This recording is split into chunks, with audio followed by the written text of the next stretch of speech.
across the UK, on DAB+, on your smart speaker, on your smart TV, and on your side. This is Talk.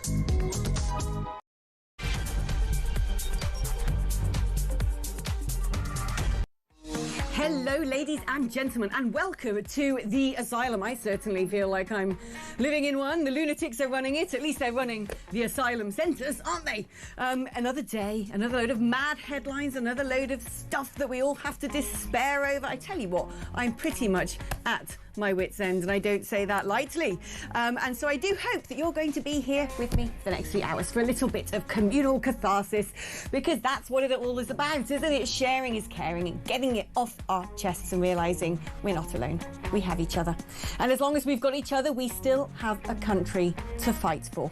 And hopefully, us as a little collective here, the family of Talk, we're going to be at least one little cog in the machine to making Britain great again. Yes! You cheer about that at home, because that's what we are going to do. I like to be an optimist. I like to think that nothing in life is, gone forever. We can always fight for something. There's always a happier day ahead. And if you want to cheer me up this evening, because believe you me, I really, really could do with cheering up.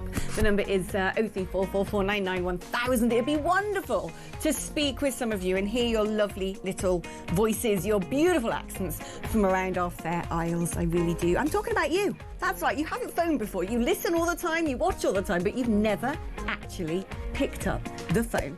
So give a girl a little bit of love tonight. You can also use that number to send me a WhatsApp message, or indeed leave me a voice note on WhatsApp 03444991000. If you'd like to be a little bit old school about things and send me a text message instead, that's quite all right.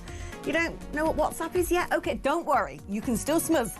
8722 is the number for that. And if you're going to send me a text, write Talk before you send your message. That way, it knows how instinctively, with those 4 letters, to climb through all the bits and bobs in the sky, dodge this aerial and that particular cable, and get into this little setup I have in front of me, from where I will be able to read your thoughts and feelings out on air. Also, we are on X, of course we are, and our handle is at talkTV. All right, shall we get on with the programme? I think we ought.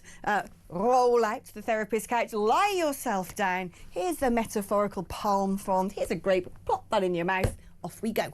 I'm joined by another therapist, Talk's agony aunt-in-chief, Isabel Oakeshott. She's, of course, our international editor. Good evening, Isabel. I don't feel like I'm the therapist. I'm looking forward to what you're providing. If I get to lie on a couch and, someone's waving a palm frond and, I don't know, am I eating mangoes or something? What's the deal? No, I think we're going for a vat of Chardonnay at this point in life, if I'm honest with you. Or even stronger. Yeah, perhaps just, IV that stuff, mainline it straight towards the liver. I certainly feel like that's what I need at present. And the more I open the newspapers, I barely got a wink of sleep last night. So what did I do? I doom scrolled, didn't I? And got faced with a load of things that pretty much didn't really help my situation. But perhaps there is light at the end of the tunnel, because Yvette Cooper has now suspended, no, not cancelled, but suspended refugee family reunion applications in an overhaul of the asylum system. Is that something to be cautiously optimistic about? I mean, I was just talking to Peter Cardwell about this an hour ago, and just saying that, when Yvette Cooper stands up and addresses the Commons, she's quite impressive sounding. She's a very experienced minister. She's been a cabinet minister in previous Labour governments, and, she's quite convincing. But in the end, what matters is what the actual substance was of the announcement, and it was just nowhere near far enough. I just don't think that voters at this point are interested in hearing about some tinkering around family applications from asylum seekers. People actually are probably running out of patience to hear about any more asylum seekers, never mind their families. I think people are just sick of the whole concept of it, not because we are not, as a nation, pretty generous and wanting to help the world's most oppressed, but because this system has been so systematically abused and exploited that it's lost all credibility. I mean, what's so staggering about this is on one hand, you've got Yvette Cooper turning around and saying, oh, we're going to try and suspend families coming and joining refugees and asylum seekers. That's going to, give it an overhaul. It desperately needs to happen. We inherited this mess. That's what they always say. They love it. But then we find out as well that relatives coming to Britain at the moment can claim benefits immediately upon arrival and don't need to speak English. What on earth is that about? If I rolled up in any other country saying that such and such is a blood relative, my husband, my cousin, it doesn't matter, they wouldn't say, oh, here's a house, we'll pay for this, we'll pay for that. Most other countries have a policy of you've got to be contributing to the system for at least 5 years before you can benefit from the welfare state. But oh no, here it's like, oh, well, you poor thing coming from whichever, hellhole in the developing world that you might have emerged from, have everything, we'll pay for you. I mean, it's a complete and utter joke, and everybody knows it's a joke. All ordinary people know it's a joke. There's a sort of hard core on the left that seem to be completely in denial about how utterly crazy this is and how very few, if any, countries on the entire planet treat immigration in this way. Why not? Because you're not actually a country if you have no borders, and it becomes less meaningful to be a citizen of a country if anyone who comes in is entitled to all the same things. I think that a strong leader would not be ashamed to say that they are putting British citizens ahead, clearly ahead, of newcomers, and particularly newcomers who are completely dependent on the state from the absolute get-go. There's nothing that controversial about that, I don't think. That's how you maintain good community relations rather than breed resentment amongst the people who are having to pay for everything. Right, that's the definition of a country. If it's like anyone from anywhere comes and gets to just get what they like, claim that they need this and that and are entitled to it, then you don't have a country. You've got an international NGO. You've basically got a charity for the world's poor. And yes, we should all be good people and sympathise with those who live in poverty or those who in countries that are war-ridden. But I don't understand why the established elite seems to think it's our responsibility to have to do something about all of this. And this story really sticks in my craw, this next one, because, at the age of 41, grand old age of 41, I've finally been able to get on the housing ladder, and I have toiled. I've done 100-hour weeks. I've been in the sort of professions where wind the clock back 20 years ago and I'd have been living in London with my own house quite easily. But the way things have gone in the present day, it's just impossible for anyone of my generation, unless mummy and daddy can bequeath you a lot of money, even if you're having a six-figure salary or whatever, to ever be able to buy your own house. So I now live, wonderfully back in the Shire. My commute to London, therefore, is, pretty exhausting, I can tell you that much. But then I find out that asylum seekers have been given there's a row of these houses, £300,000 townhouses, newly built, ensuite bathrooms, EV charging points, underfloor heating, £300,000 a pop. And then instead of Brits being able to buy these houses because, oh yes, we've got a housing shortage, we need to build, there's so much demand. No, some characters who no one knows who they are or why they seem to deserve this just because their own government is rubbish, are being put in this for free. Rental value of £1,200 a month. And the likes of me, the likes of you, the likes of Alison from Kent who's messaged, and Becca in Norfolk, and Janice in Clacton who's on the line waiting to speak, and everybody else listening to the show is paying for these people to go straight into new build properties, luxury properties worth £300,000. Just every time I find more and more examples of this stuff, the more enraged I get. And you're absolutely right to be enraged. And look, there's going to be examples of that all over the country. I'm thinking of at least two other similar schemes in different parts of the UK. Well, one in Wales and one, I can't quite remember where it is, but I've had people write to me about this stuff and they are absolutely indignant, and well they might be. And when Yvette Cooper stands up there in front of the Commons, in front of the nation, and says, you know, we are going to close all asylum hotels by 2029. Well, first of all, what a pathetic ambition. I'd like to see them all closed by the end of next week in an ideal world, never mind 2029. And what bit of her doesn't think that the very existence and the continuation of those asylum hotels for another 4 years isn't going to cost her party the next election? But secondly, once those hotels are closed, where do people think these asylum seekers or newly granted refugees are going to be? Right. They're going to be in the kind of rental accommodation that so many British people are queuing up to have at an affordable cost, and it just isn't there affordably. And the impact of all those asylum seekers into the private housing market only going to push up rents. It's not complicated to understand. But it's worse than that, isn't it? Because it's worse on two fronts, I think. Number one is, especially if these are young, undocumented men, at least right now, when you're in a hotel, it probably makes it that little bit harder, not that I think they're particularly vigilant when it comes to security, about bringing back guests or cutting up ketamine on your sideboard or doing whatever it is people might want to do criminally. When they're going into the private rental sector, there'll be nobody surveilling what they're up to. There'll be no protections to the local community. I've just bought my first house. The place next door, the gaff next door's for sale. Imagine if they chuck a load of, I don't know, young Somali men in there. That's me, you know, who doesn't want to go home anymore, who doesn't feel safe at night, who wouldn't be able to sell her house, who's stuck next to this. And then what's more, if they think, you know, these migrants right now are going, oh yeah, we want to get to Britain because you get to live in a hotel.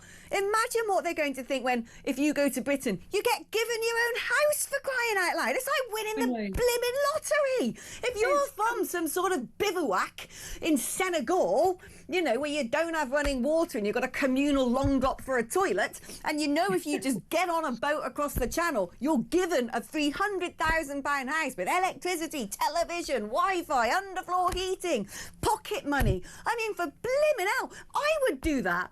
If someone said to me, do you want to go in the opposite direction and get a free house? At this point, I think I'm the one who wants to be deported because it's miserable here and I'm fed up with it. I feel like I should be the refugee.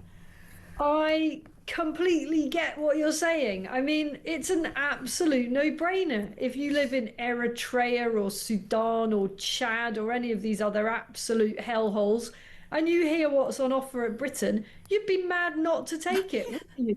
If you've got any means whatsoever to work your way through all the countries that you need to get through to get to the UK, I mean, it's a complete and utter winner, isn't it? And once you get there, you've braved all these things and you've probably broken the law in pretty much every country you've been through in order to get to the UK. Once you get here, you get to invite your rellies over. I mean, what's not to like? All paid for by you and me. It's like some sort of game show. It's like Race Across the World or something. You know, migrants from all corners of the country, do what you can to get to Britain, because when you do, the great prize at the end of it is a house. It's just balmy. And I want more scrutiny. I want more scrutiny of these big international companies, the likes of Serco, the likes of Mighty, the shell and intermediary companies in the middle, who the many stages of the laddering that goes from the guy who's the private rental landlord to the person who says, we want to use your house, but, you know, it's just going to be for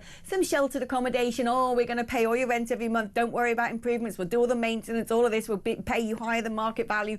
The person that's then taking a chunk of money in the middle, who sets up that person with one of these big companies. Because at this point, Isabel, I'm pretty certain there's an illegal immigration industrial complex, from the human rights lawyers to the Sercos and the Mighties to all these other companies. I mean, there are people making a packet out of this illegality. And not just a few people. And that is why it's proving so hard to unpick, because you know, it must be extraordinarily tempting if you run a bit of a mediocre hotel in a rundown coastal resort and you are struggling to fill rooms because, you know, that industry is really tough, and the cheaper flights get for people to go to other parts for cheap sunny holidays, the harder it is to fill hotel accommodation, whether it's in Bournemouth or Skegness or wherever it may be. And so I 100% understand, if someone comes along, writes you a letter and says, you a hotel that's struggling to make ends meet, we're going to give you, I don't know, I'm making this up, £1 million this year and another, £500,000 next year. And, this contract will run and run. And at the end of it, we'll repair everything and put your hotel back how it was. I mean, it takes quite some hell of a principle to say no to that. And money talks. And the government has thrown pretty much unlimited money at this problem. And a bunch of people are now getting very, very rich off the back of it. And it's not just the obvious, the hoteliers and the lawyers. It's everybody that is serving those setups. So it's it is the laundry processes, it's the caterers, it's the private, driving companies that are ferrying people to and fro, the taxi companies and so on. This is each asylum hotel, each migrant hotel is an industry in its own right, with probably dozens of companies making money out of that setup. Who are they making the money off? The British taxpayer. Us. It is immoral. It is immoral, in my view, totally unethical, but it's also totally understandable why they're getting on the gravy train. But I don't understand something I'm really struggling to understand something. Because at one point I thought all of this was happening because we kind of had no choice, that there was some unwritten rule somewhere that, all countries in Europe had this problem and all these people and they didn't know where to put them. And so, they were also using hotels and houses. I'd heard about situations in Amsterdam, in Frankfurt, so on and so forth. But then I started thinking, hang on, the international protocol, since time immemorial, which I'm pretty sure is still in place today when it comes to shelter for refugees, is a camp. It's a camp. And when I look at refugee camps in places like Syria, they have far harsher winters than we do. They have far hotter summers. I'm pretty sure the sanitation is nowhere near as good as it would be if we were to set one up. After the Second World War, when we had refugees, they were in camps. And then you find out in other countries in Europe, these people, if they're lucky, when they come into the country illegally, are given a mat on the floor in some sort of, aircraft hangar. So why is it that we seem to uniquely stand alone now in the world, doling out houses, doling out hotel rooms? And it's not just the Labour Party. I was listening to that Chris Philp this morning on the Today programme, and they were saying to him, well, you were the immigration minister when hotels were decided to be put in use to house migrants. And when they kept asking him, where would you put them if you shut the hotels? He's got no answer. What I don't understand, where is this edict that means politicians from the Labour Party and the Conservative Party seem to be telling us there is no choice but to put these people in hotels or give them a free house? Why can't we build refugee camps? I'm not saying they have to be gnarly. I'm pretty sure that we're competent enough as a nation to build a very decent refugee camp with decent accommodation and decent sanitation and security. I don't understand why that process has not been followed. What is it somewhere that means that both the Blues and the Reds think that the only option is to give these people the lap of luxury? Well, other parties are available, Alex, and I don't think those other parties think that there are no other options. I don't want to call them camps because I can't see any reason on this planet why the UK, which is an island, should need refugee camps. We are not in some war zone in the middle of some far-flung troubled place. We are the United Kingdom. We do not need our country covered in refugee camps. This is not Gaza. On the other hand, I am in favour of detention centres, and we have any number of buildings that could easily be converted into basic detention centres. And you said that you don't want them to be gnarly. Well, actually, I kind of do want them to be gnarly. I want them to be pretty accommodating. I want them to be pretty unpleasant places. No, I don't want people to be treated indecently. We've got to be civil about this. We've got to be civilized and treat people respectfully. But the point is that they shouldn't be attractive places to come. Otherwise, all you're doing is continuing the pull factor. If people think they're coming to somewhere that's basically fine and quite nice, and they might be there for a few months, after which they get that free house. That just doesn't work, does it? Exactly. I mean, basically fine and quite nice. I've spent a lot of my adulthood living in the developing world, in India, in Ghana, in Kenya, and I can tell you what, even the most basic of houses or hotel rooms in the UK makes the average property in Accra look like, you know, a garden shed. Let's take a short break now. When we come back, I want to find out what is going on with all of this backroom reshuffling. He's not done the cabinet reshuffle yet. Is it imminent? But he seems to be moving chairs on the sinking ship when it comes to the staff who work behind the closed doors of Number 10. So that is what we are going to discuss when we're back after this.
Well, what I would say, first of all, is that there's a lot of heavy lifting going on in the term could when it comes to could vote for these things. As you say, Jeremy Corbyn's party doesn't even have a name yet. But what I think this poll is reflecting is actually the kind of patterns that we're seeing really across established democracies, particularly in Europe, among young people. And the poll more widely talks about the kind of difficulties that people of different teenage years have faced since COVID.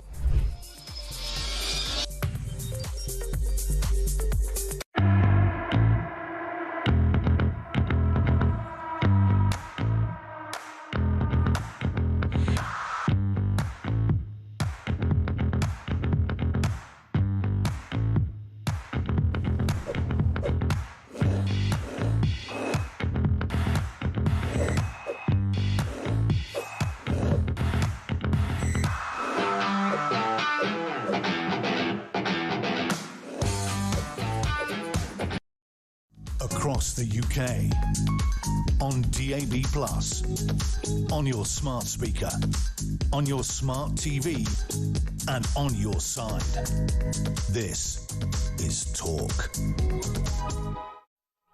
Hello there and welcome back. Now, Isabel, we're not getting any sort of cabinet reshuffle yet, although I think certain people's days are going to be numbered. We'll talk about that a bit later.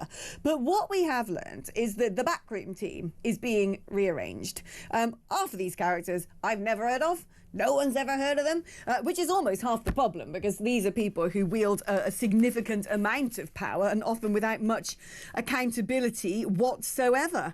The communications director, James Lyons, is going after less than a year. I mean, I don't think he can exactly walk away saying, didn't I do a good job? Look at the popularity. Look how well I've sold the mission and the vision of the party. Treasury Minister Darren Jones has been appointed to the new post of Secretary to the PM. People are saying that that's going on because he wants to have tighter rein and eyes on whatever Rayner might be, not Rayner, Reeves might be up to. And then apparently the former Bank of England Deputy Governor, a character called Minouche Shafiq, me neither, said by critics to be very keen on wealth taxes, has been made Sir Keir Starmer's chief economic advisor. What do you know about these people? Well, James Lyons used to be, slightly weirdly, in my time working as a political journalist at Westminster, there were two political journalists called James Lyons. But I believe that the one in question did run head of communications or work very senior for the NHS England, which I thought was supposed to be disbanded ages ago, but still seems to exist. And he is a perfectly respectable guy, but I must say I hadn't noticed that he'd been doing strategic communications in Downing Street, and I guess he's just realised that there just isn't a story of any positivity to tell there. I mean, what a desperate job that must have been, so I can't blame him if he's thrown in the towel. And if he's been pushed out, well, he's probably quite relieved to be out of there. The other people, I like you, I haven't heard of Malik or Shalik or whatever her name is. And Shafiq. As for Darren Jones, well, I mean, all we need to know about him is that he literally argued on national TV that the majority of people in the boats that cross the channel are full of women and children. So I don't think you can recover from a blunder, if I'm being generous, stroke lie, if I'm not, like that. I'm afraid that will haunt him till the end of his political career, and rightly so. I hope you don't mind me throwing a little curveball at you tonight, and by all means tell me to button it, and I'm sniffing down the wrong wormhole. But I've started, there's been a little buzz on X lately amongst various commentariat about the Fabian Society, so I've started digging around and finding out who's members, what they stand for, and it seems to me that this Fabian Society pretty much accounts for every single person in the cabinet, the unelected, unaccountable Attorney General, the first Attorney General ever to not actually be a sitting MP, this Lord Bean, who was the one who presided over the court ruling that said that actually the Epping Forest Migrant Hotel must stay open, and the rights of the so-called asylum seekers trump those of the domestic population. And then you've got this Manoush Shafiq, who at one point was big in LSE, which again seems to be a feeding ground and a sort of a training school, a grooming college for Fabians. And I'm beginning to think, is this worth digging into?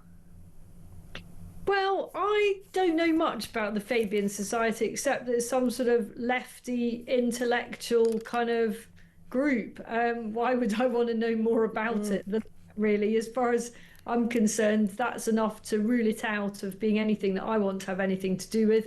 But yeah, maybe you're right. You know, maybe this is the new kind of hotbed of talent to this appalling government. And maybe if we looked at the other members and other people that hang out at Fabian Society events, we might see some more future cabinet ministers. I don't know. Oh, I've been doing a bit of digging while I was on the train coming down here, and it turns out that, you know, like I said, pretty much everybody in the cabinet is a member of the Fabian Society. Tony Blair loved a bit of that. There's Lord Bean, Lord Hermer, and so I said, okay, what does it do? What does it stand for? What's kind of sinister about this? So I was looking into some of their reports, and there were reports saying we need to have open borders. Open borders are the best thing in the world.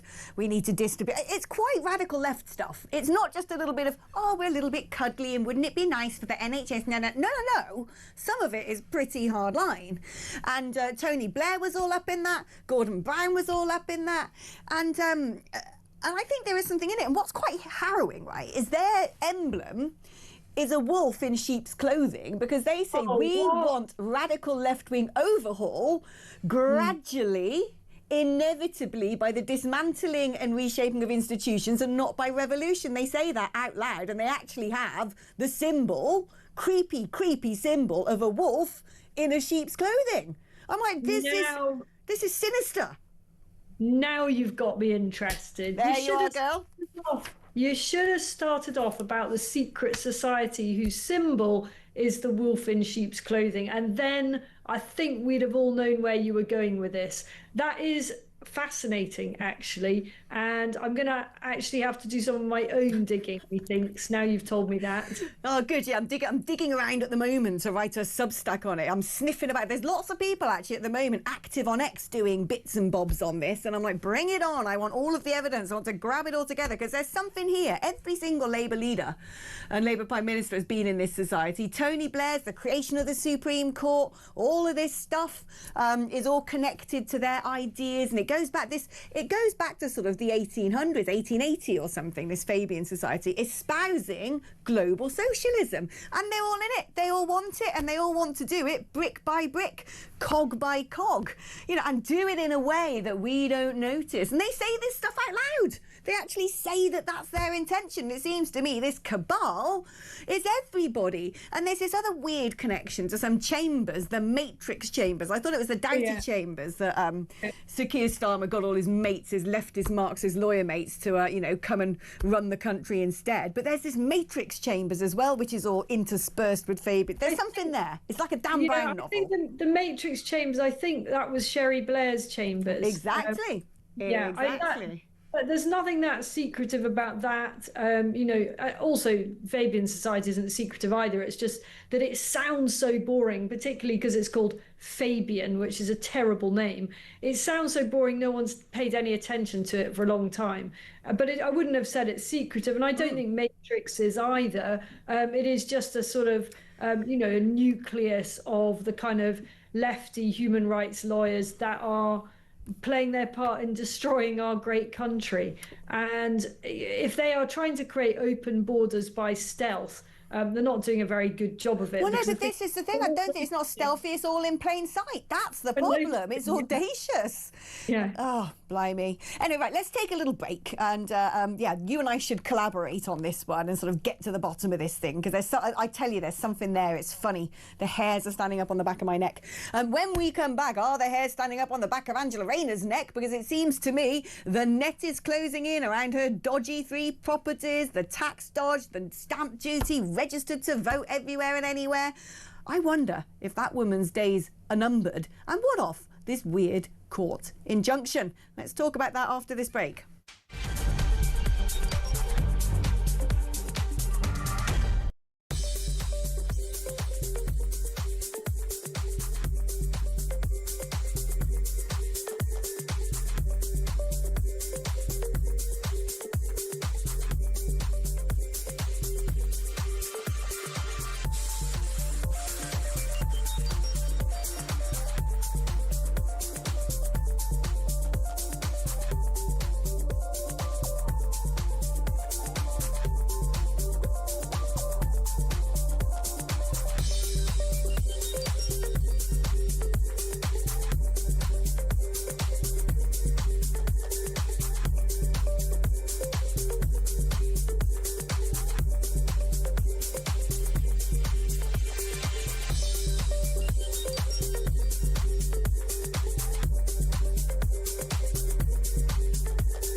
Across the UK, on DAB+, on your smart speaker, on your smart TV, and on your side. This is Talk. Now, correct me if I'm wrong, but I remember how many years ago it was. It's all blurred into one horrible dystopian continuum. There being such a hoo-ha on the legacy media because a donor so not you and I, the taxpayer, but a donor, had given money to Boris Johnson to put up some wallpaper in 10 Downing Street. And I can remember at the time thinking, oh, yeah, and? Like, what's wrong with that? And now, you've got Angela Rayner, who somehow scrabbled together £800,000 out of nowhere. I don't know, like, where is that money all coming from? Buying a house in Hove, not even remotely anywhere near her constituency, like pretty much the other side of the country, not paying stamp duty by saying that that's her main house now. Mate, you represent the people of Ashton-under-Lyne. Then at the same time, she seems to have dodged paying council tax in Ashton-under-Lyne. Now it transpires she's registered to vote in Ashton-under-Lyne, Westminster and Hove, which last time I checked, because I've literally just bought a house, so you get a big thing through the door, you must respond to this, black letters, if you don't tell us the information of who's registered to vote here, you're going to get in big trouble with the law, young lady. Yes, it's me, I'm the only occupant. And I don't want a postal vote because I'm not a weirdo. But yet, Angela Rayner, however, clearly somehow those letters have got lost in the post. Isn't being registered for a postal vote in 3 different places basically electoral fraud at this point? I don't think that is. I think you can be registered to vote in more than one place, but what you can't do is actually act on that vote in more than one place, because there's probably plenty of people that they live between different properties. That's probably not that unusual. I'm not an expert in this, but I don't believe there's anything illegitimate in being registered in more than one place as long as you don't go multi-vote casting. But let's talk about Angela Rayner situation more broadly. I just think it's so fishy, isn't it? You know, I've got no problem with people having multiple homes, none whatsoever. You know, I think everybody should be able to dream of having a holiday home. And I was lucky enough to buy a little flat on the Isle of Wight years ago, and the amount of pleasure that is given our family, you know, that is such a wholesome thing to aspire to, and it's so British to want to do that. So in no way do I criticise her for having another property. The problem is that she and her government criticise everyone else for doing that.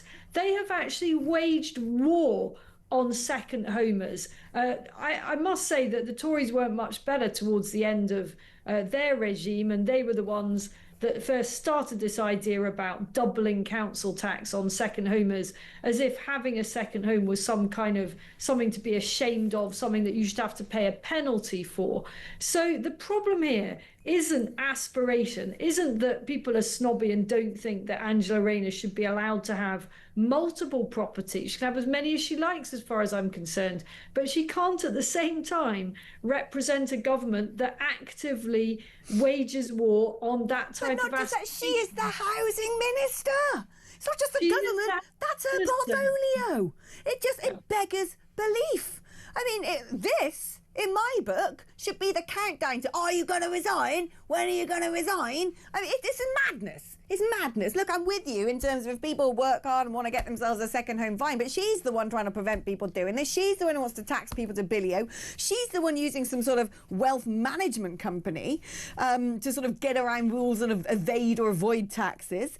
Also, there's, you know, this interesting thing where, you know, this house that she and her husband bought in Ashton-under-Lyne for $375,000 in 2016 magically is worth apparently $650,000, which turns out to be the exact inheritance tax threshold for 2 people. Oh, would you fancy that? I mean, it's just, there's so many wonderful coincidences, which means our Ange doesn't have to pay tax, doesn't have to pay council tax. You know, it just... these people, you know what I've realised lately? When someone shows you who they really are, take them at their word. Believe them. When the mask slips and you see what they're really like, don't keep making excuses for them. Go, right, you're a bad egg. So I don't think she is a bad egg. I think she's just been I think she's been a really naive egg. You know, this is a woman who's come from nothing and has suddenly got status and access to wealth beyond anything that she has any experience of, and good for her on that front. But I think she has catastrophically misjudged this situation. She is the housing minister, as you rightly say, and this government has gone on and on and on about people leaving properties empty and how that's contributing to the housing crisis, and how there aren't enough places to rent, and she's supposed to be building X number of houses, which completely hasn't happened and isn't going to happen. And it is just a terrible look. And then this evening for her people to come out and say that some mysterious court order. Yeah, what is that? What's going on there? That's weird. Sorry, I cannot imagine what court order is designed or intended to prevent the Deputy Prime Minister of this country coming clean about her tax arrangements in relation to her multiple properties. Right. I'm sorry, I might be wrong about this, but I don't believe that there is any such court order. I think it is incredibly convenient. I think that when people split up, there can be orders of the court as to the division of assets, and both parties agree basically not to slag off the other side or reveal, who paid who what. That's not the same as the politics of saying, well, actually, I did this because of this, and I paid this, and this is why it happened. I think she's really damaged by this, and I think this is a long way to run. And if I may just make one final point, it's one I made right at the beginning of this. Where the heck has that 800 grand come from? I know. It's a lot of money to have magically made, isn't it? I mean, that's what I want to know.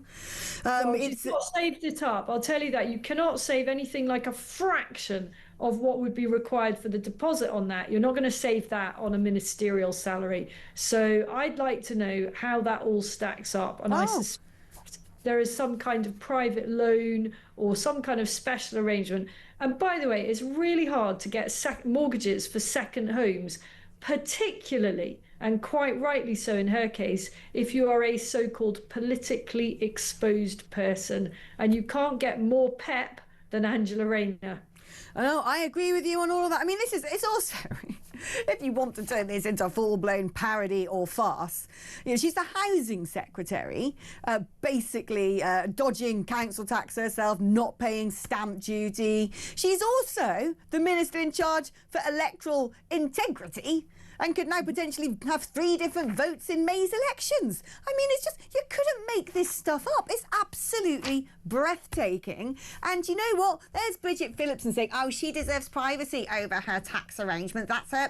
They didn't sound like that when they wanted to know who was paying for Boris Johnson to have some wallpaper put up. That was nothing to do with tax either. That was nothing to do with us affording things. That's just some geezer who said, here you go, I'll pay for your wallpaper. I couldn't care less. And they've got the audacity to say, oh, she deserves to have some privacy. And yet at the same time, it's this government making us digitally hook up every single bank account or self-assessment tax returns 4 times a year to digital software so they can sniff around every penny and every pound. I think if you are in the cabinet and you've got to expect that you've got no privacy with your tax arrangements whatsoever, there are painful prices to pay, quite literally, to being at the top of politics. It also comes with great privilege and perhaps access to special arrangements that the rest of us don't have. But you've got to expect that people will crawl all over it, and you've got to be ready for that. And I think she somehow imagined that no one was going to ask any questions about this. Oh, they think they can get away with everything. And the sad thing is, Isabel, when I look at, the legacy broadcast channels, they're either caught napping or don't ever want to criticise their beloved leftists who are now running the country. Right, let's take a little break, but don't go anywhere, because Isabel and I are back after this.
during those so-called austerity years. Look, the state needs to learn how to live within its means. You can't keep coming back for more tax. And there isn't just nasty people like me saying that, not that I'm nasty, but many of your listeners will think that I am. It's the good burgers of the OBR now, the Office for Budget Responsibility. It's people like Professor Jajit Chadha, the former head of the National Institute, the most respected think tank in Britain, who gave me an interview on my When the Facts Change Substack last week.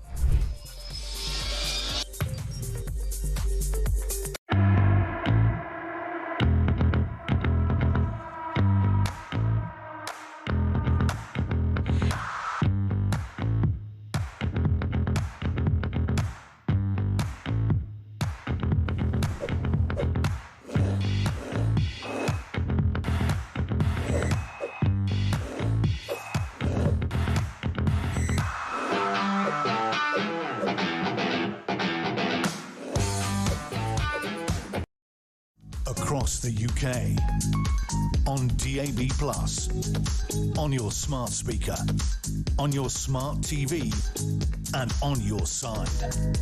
This is Talk. Isabel, you have had a very popular tweet flying around on X lately. I spotted it with my own eyes, and let's talk about that now, because it showed this protest. A load of Sudanese guys in Oxford Street shouting, banging on in their native language. And you just kind of think, what next? What other conflict in some far-flung country that frankly is had independence for long enough and should know how to manage itself, that has actually frankly nothing to do with us, are we going to import onto our streets where they can shout and make hullabaloo, intimidate the locals in their own language?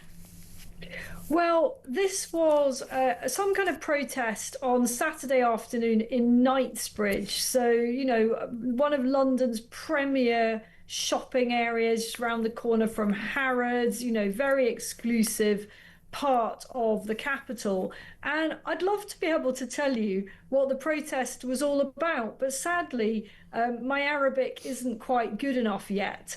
And the entire protest and the speeches all seem to be conducted in Arabic, bellowed out through 4 loudspeakers, much to the exasperation and distaste of local residents. And it was one of the local residents who sent me that clip that I put on social media that has gone viral. There's so much to say about this. When you look at the footage that was filmed by a resident, the protest itself is pretty much exclusively male. I don't know how many people were gathered there, a couple of hundred maybe. I don't think it was a huge protest, but they were all blokes, and I've no idea what they were on about. But such protests, I don't think, have any part on our streets. If you are going to do a public protest, by definition, it has to be public. It has to be in English, because we are in England. And I just think that is taking liberty too far, to say you can have protests in another language, because who knows what is being said there.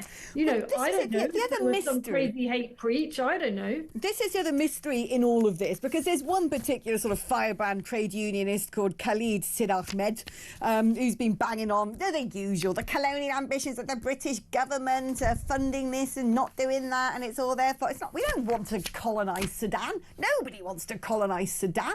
We'll have a poke in the eye than colonise Sudan. And yet it's actually not technically the British government that they got beef with. Actually, they got beef with the UAE, who allegedly are the ones arming the Rapid Support Forces, which is the paramilitary trying to overthrow the government in Sudan. And, despite everyone marching every week for Gaza, when you look at the numbers in Sudan, the millions of displaced people, the death toll and all the rest of it, it is probably one of the most violent, bloody and awful conflicts at present. And so again, their beef apparently is actually with the UAE. They were standing outside the embassy of the UAE. What's that got to do with us? Well, I didn't know that, because I couldn't understand what they were saying. And I can only imagine, if the UAE has got a part in this, that they are a force for good. I'm speaking this evening from the UAE. I would not say any differently. I see nothing but good from the administration here. but it has nothing to do with protests in Knightsbridge. You know, this is what happens if you import a bunch of people from the world's conflict zones, i.e. Sudan, one of the most dangerous and troubled places on the planet, and you bring a bunch of those people to the UK. They then bring their troubles with them. You know, you and I have talked about this in relation to Pakistan. You know, we don't want the domestic politics of Pakistan playing out on the streets of Britain. We don't want people running for political parties at local government or national government level on the basis of what they're going to do for Pakistan. We've seen this. We've literally seen this at Westminster level, where we had an MP who was campaigning for some flipping extra airport in Pakistan, you know, from Westminster. You know, this stuff is completely insane. Well, it turns out that as lovely as we are, you know, Mr. I'm the big I am in geopolitics, peace broker Starmer, meddling moron that he is, has decided there's actually going to be some sort of get-together. Woohoo! Actually, it's pretty much David Lammy deciding this. There's going to be a high-level humanitarian conference in London on Sudan, which will take place at Lancaster House. On the 2-year anniversary of the war, they've invited over the UAE, they've invited over Chad, they've invited over Kenya, they ain't invited over the de facto government of Sudan, so I don't really know what use this does. But again, I don't get what this has got to do with us. Yes, it's dreadful. There's a war. There's a genocide or something going on in Sudan, which makes Gaza pale into insignificance. If anyone's going to moan about the massive loss of life in a Muslim country, perhaps that should be the focus of attention from all these do-gooders.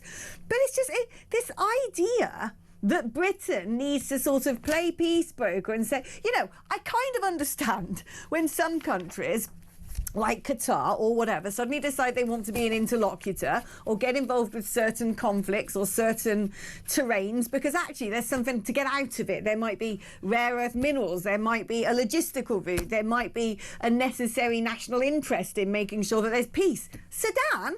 I can't see it myself. Well, I mean, the only national interest for us there really is preventing or limiting the enormous flow of refugees from Sudan. A huge number of those who are coming across in the small boats are coming from Sudan, and they go through Libya, and Libya has a tremendous problem with dealing with that. And, you know, great efforts are being made by parts of the regimes in parts of Libya to actually help us out on that front and try to stop or prevent or limit that flow.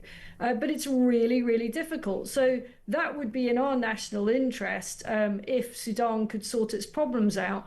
But I wouldn't have said it's exactly a priority for this government at this point. I think there are many more problems to be dealt with at home, and actually we've got a better chance of addressing those problems and trying to get involved in that civil war.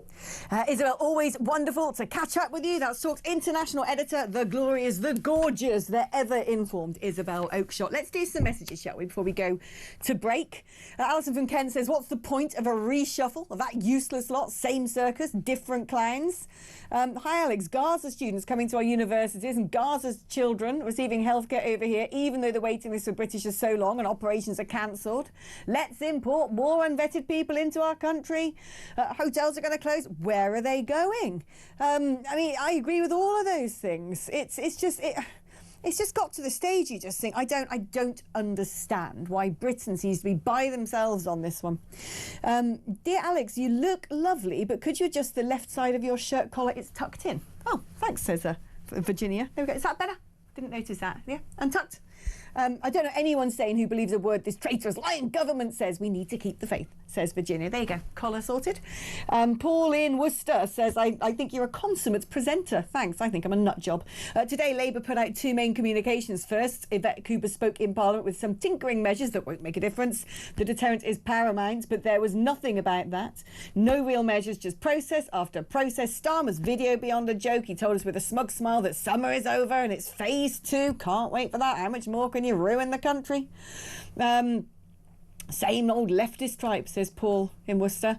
Let's have a little chit chat, shall we, to Mark, who's on the line. Hi, Mark. Mark is in Lincolnshire. Good evening, Mark. Good evening, Alex.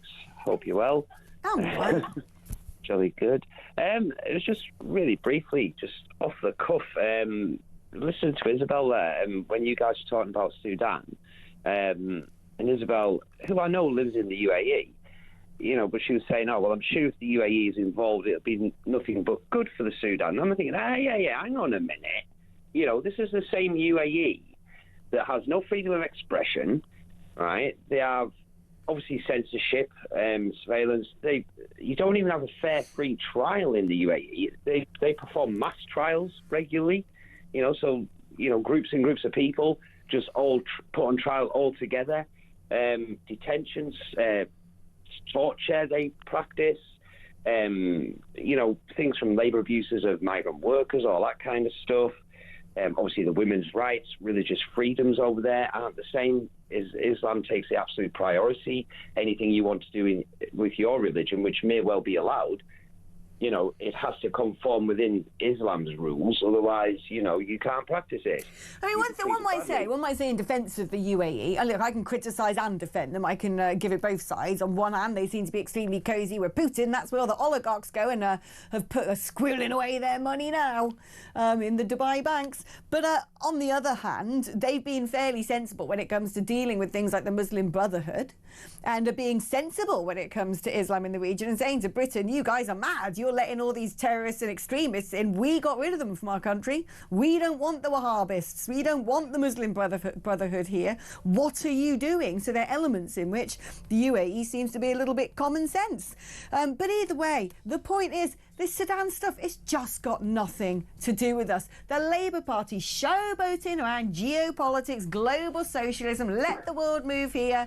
Britain is not a charity shop for the world. We're charity cases ourselves at this point. Mark, my darling, thank you ever so much for giving me a call. Really loved speaking to you. More of that, please. If you want to be like Mark and have a chit-chat with me, you can phone at any time and register your interest. 0344 499 1000 is charged at your normal network rate. We're going to take a short break now, but don't go anywhere. When we come back, we're talking about what happened at the Epping forest protest just yesterday. That's after this.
across the UK, on DAB+, on your smart speaker, on your smart TV, and on your side.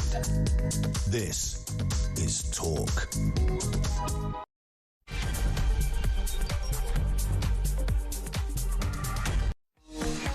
welcome back, you gorgeous things, you discerning, wonderful patriots with extremely good taste to be still here, tuned in to Talk, the home, of course, of common sense, of democratic viewing as well, because you get to be part of the show. We invite you to join us in communal catharsis. You're going to wait years to get a mental health appointment on the NHS, aren't you? So why not have a bit of talking therapy and speak to old agony Aunt Alex? I am here to soothe your woes and make you feel like you're not all alone in this world. You're not going mad. I know you're being gaslit. I know they've abused you. I know they're basically treating you like rubbish, promising you jam tomorrow, never actually turning up for you, putting everyone else first, then telling you you're the problem, it's your attitude. Oh no, it's you. You're the one at fault here, aren't you? Yeah, you've had enough of that, haven't you? I feel it. I have too. But don't worry, we can share in the misery together, and we can give this narcissistic government the two fingers. So if you want to do that, 0344 499 1000 is the number to call. It's your normal network rate. You can use that as well to send me a WhatsApp or leave me a voice note on WhatsApp, or if you want to send me a text, 87222, write the word talk before you write your text. And also, talk about sticking two fingers up at this gaslighting, narcissistic government, this abusive relationship we seem to have with the powers that be. That's what they were trying to do in Epping, wasn't it? Not in a particularly gnarly way. No, women going, we want our children to be safe. We want our girls to feel like they can walk down the street because one of your residents, as they like to call these people, was trying to touch her up on a park bench. Fair enough, I say. And I thought we'd only just gotten over the fact that Lucy Connolly was locked up. Glad to see her out. Glad she came out all guns blazing as well. Brilliant. I thought she'd be sort of cowed and beaten and broken by the system. But no, she came out fire and brimstone and fury and told it like it was. Good on her. But now it turns out that the organiser of the Epping migrant hotel protest was arrested last night. Arrested. What, pray tell, was her crime? Well, it's on suspicion of breaching a Section 14 order. Yeah, I don't know either. Well, basically, the evil thing that she did that required her being dragged down to clink was she held our flag, our national flag, from a council building above an entrance to Epping District Council Civic Centre. Huh? She flew the country's flag from the municipal building. What a monster! I'm joined now by Reform UK councillor Jamie McIver. Tell me more, because this is mad. This is mad. It's actually depressing, Alex. And I know, as a politician, you find there's moments in your life when you see something, you think, that's why I do what I do. And last night, what I saw, it was just outrageous. Now, forget if a crime was committed, because I was there. I couldn't see anybody getting hurt by what Sarah was doing. By the way, she has just been released. I've just had a text. I'm really pleased. How long was she in for? Well, it looks like basically 24 hours in custody, which I find that in itself. So she dared to fly the country's flag from a municipal building and is 24 hours in custody. What sort of sick thing is that? Do you know, I think the worst thing about all of this is if a crime was committed there and then, fine. I've seen people in a shop shoplifting loads and loads on Christmas Eve, and they don't even call the police. In fact, the security team don't even do anything. And yet you have, if a crime was committed, fine. Why was she arrested and dragged down those stairs, I think quite over the top aggressively?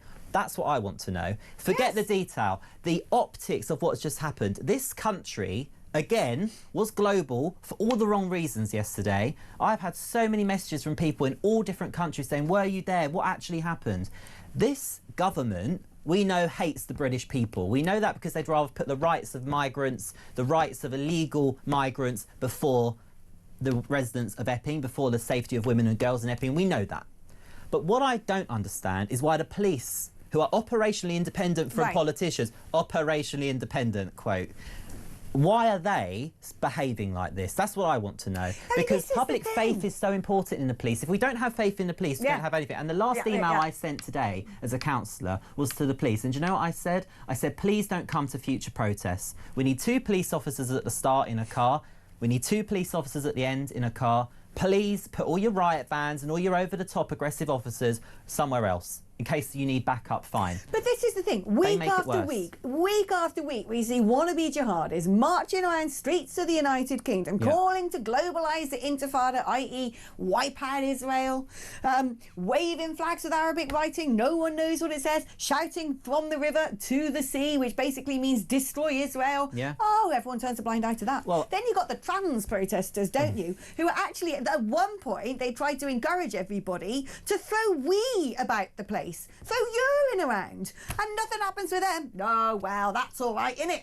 But you hang your national flag from a municipal building and you're dragged into police custody for 24 hours, treated like a terrorist. Well, this is on the same week that Essex County Council sent an email to their staff saying that if you're offended by the England flag, you know, we'll give you some support.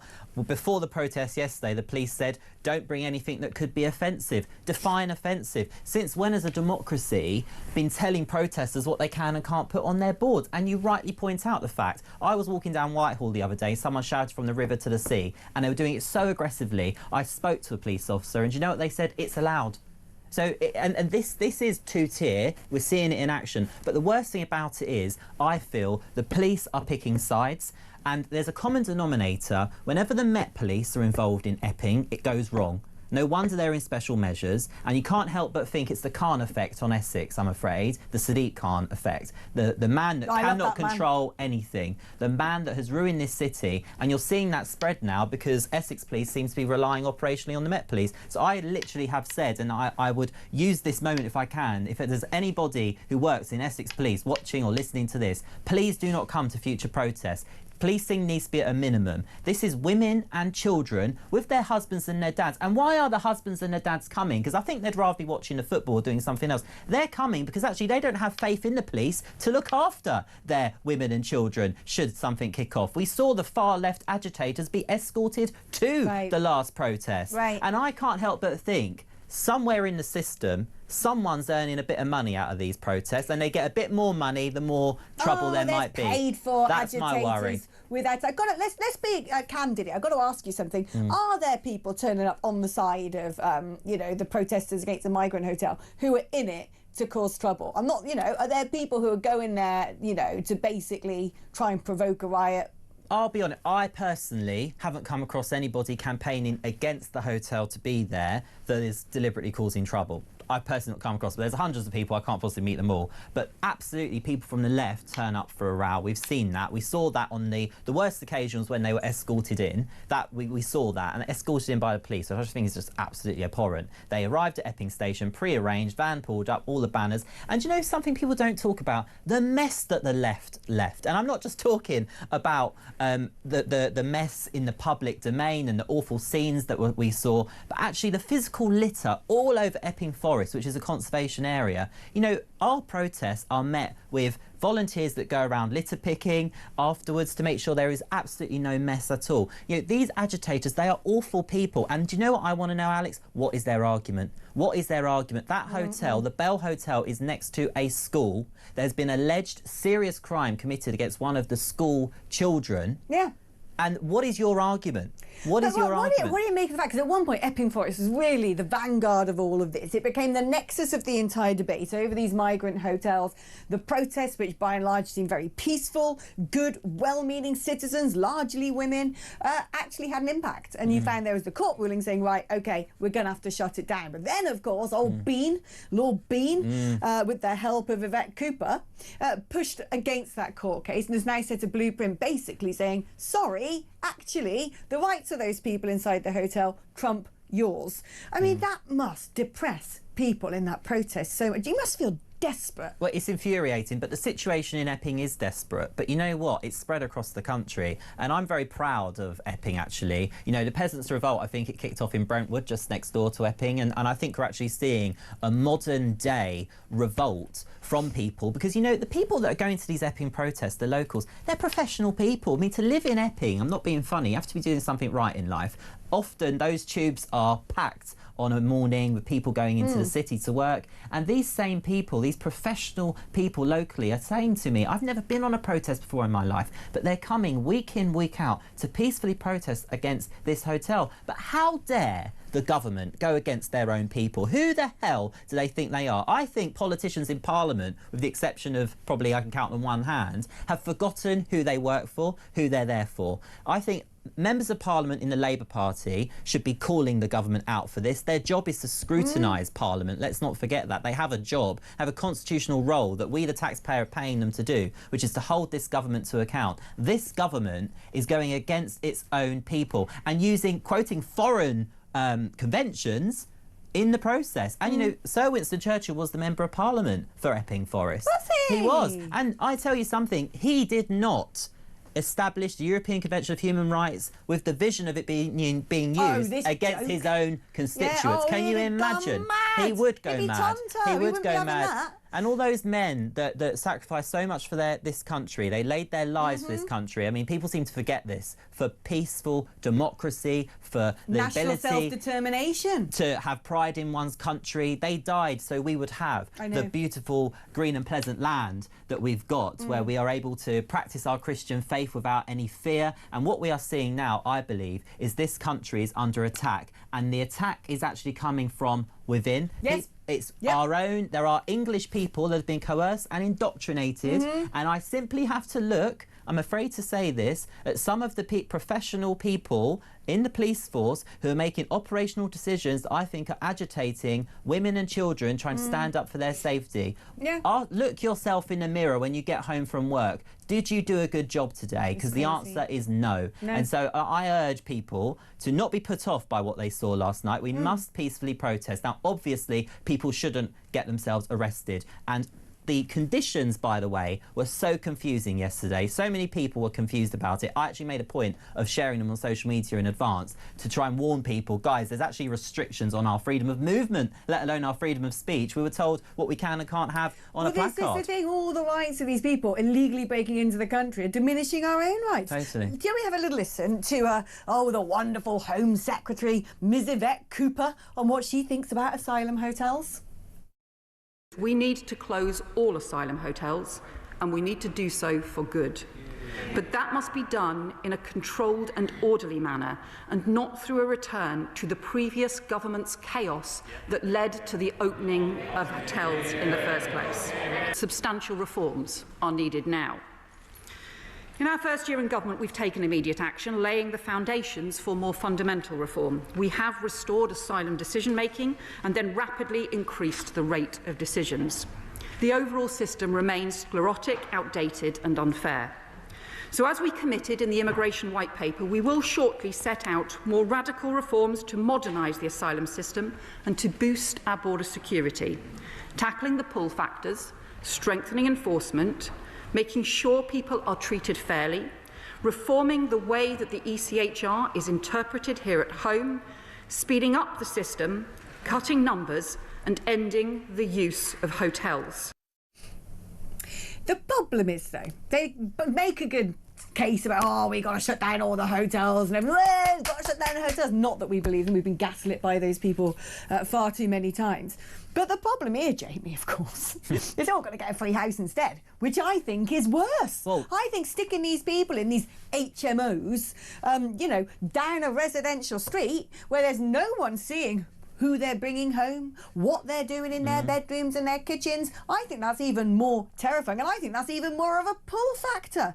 I want to know from you, actually, as a counsellor, do you get eyes on about this stuff, or is it sort of squirreled away from your attention? Can you find out where these HMOs might be, if there are any planned, who's going into them? Well, I think the problem is a lot of these HMOs are very secretive, and I think that's the problem. But I urge councillors to ask these questions now. But I don't want to depress you, Alex. There's something far worse than what you've just said. No. And that is that the members of Parliament that make up the majority of the House of Commons ideologically do not want those hotels to close. They would rather open more. And I do not believe a word that the Home Secretary says, because if she wanted to close those hotels, forget by the next Parliament, she could close them all by Christmas. We could leave the ECHR, arrest people that come here illegally, detain them and deport them. Like Portugal's doing, like Spain's doing, like Greece is doing, any country, like any sensible nation under the sun. Like any country that respects its own citizens would want to. But this government is made up, because of a majority in the House of Commons, of champagne socialists who genuinely don't think there's a problem with the hotels. There is no ideological reason in their mind to want to do this. They have no will to do it. The only thing that is making the Home Secretary speak at that dispatch box is the fact that Reform UK are going to wipe Labour members of Parliament off the face of the map. We've seen the polls. The Tory party is finished. We all know that, thank goodness, because it's their fault. And the audacity of the Shadow Home Secretary coming out today saying, you know, I mean, who are these people? And, you know, I urge Conservative members of Parliament, the handful that are left, I urge them to at least think of their own personal reputation and their own constituents who are silly enough to elect them actually in May. I really, really urge opposition members of Parliament in the Conservative Party, because the Lib Dems, who are they? They're nobody, you know, irrelevant. But they actually can do stuff in Parliament, but they actually should try, because they do have a duty. They are part of His Majesty's opposition, and the job is to hold the government to account. They aren't doing it. They're pathetic, and it's embarrassing. And I would almost urge them, actually, if they're going to talk rubbish, don't go and do the media rounds, because it's actually inflaming tension. Did you hear Chris Phillips this morning on the radio? Yeah, sometimes they it's were just like, best. he said, we've got to shut the hotels, and they're like, mate, you were the immigration minister, didn't you organise those hotels in the first place? And then when they're asked, where are you going to put them? They got no answer. They have no answers because they have no plan. They didn't have a plan in government. They have no plan should, on the unlikely event they ever get elected again into government. You know, these people, sometimes it's best just not to say anything at all if you don't actually know what you're talking about. And I think a lot of these news rounds, actually, they should just sit them out personally. And actually, how dare the Conservative Council and the Conservative Party parade Epping Forest District Council like they are the heroes in this battle for Britain, when actually it turns out the council missed opportunities early on to get this hotel closed. Apparently didn't even reply to an email. In fact, Lord Bean pretty much called that out. He said how poor the council's conduct has been. So I think there's some serious questions that need to be answered there. There needs some full transparency on that. But how dare the Conservative Party Central Office jump on that? I mean, I'm seeing all these things on Twitter, all these Zoom calls of all the Conservative councils. The public aren't buying it, Of course they're not. But it's like, oh, wow, yeah, the Conservatives, they're on the right side of history. It's insulting to victims of these crimes. That's what I think the Conservative Party need to understand. Because they let the borders be open, and these people have come to this country and allegedly committing some serious offences, and many of these people have committed offences and got suspended sentences on our young girls, it is absolutely offensive to the families and the victims that the Tory party try to suggest they have a solution when they are the problem. It's offensive to every right-minded woman in this country who now, depending on where they live, no longer feels safe. Listen, you've got to get across this HMO stuff. Make sure they're not going to start sticking them down, you know, residential streets. And because me personally, as a woman, I find that even more terrifying. Because when you think of that guy who's like, you know, touching up that 14-year-old girl, it'd been very difficult for him to take that girl into the hotel, however lax they are about, you know, people doing fast food deliveries and this, that and the other. And there have been reports from some of these migrant hotels of finding drugs, finding weapons, so on and so forth. But at least those people going in every day, cleaning the rooms, you know, in theory, seeing what is going on. There'll be CCTV. Oh, when they have their hallways. Weekly NHS health check. Oh, yeah. Wouldn't it be nice if my grandparents could have one of those? Oh, I could do with one of those myself. But the problem is when they go out into the residential world, there will be no eyes on. Lord knows what they... Look, I'm not saying everybody who's come over here to claim asylum is going to be, I don't know, making a bomb vest in the living room or cutting up Ket on the kitchen counter or turning, you know, the upstairs bedroom into a grooming palace. But the point is, some of them will. And the problem is, until we know who will and who won't, we have to treat them all as the worst possible outcome, because we're not vetting people. If you don't know people, you have to treat them as strangers, and that's what these people are. They are illegal strangers entering the country. We do not know who they are. Coming from countries that largely are very hostile to us. The data says it all. Look at where they're coming from. When we get that data. Well, look, we know the data we've got at the moment on crime and the nationalities behind those crimes, and then we know how people from those countries are coming here. They're coming here illegally. We can make that correlation, and people should be brave enough to talk about it. Don't even need data. Here you go. Look at what's going on in Afghanistan. That's right, they're stoning women to death. Doesn't seem a female-friendly culture, that one.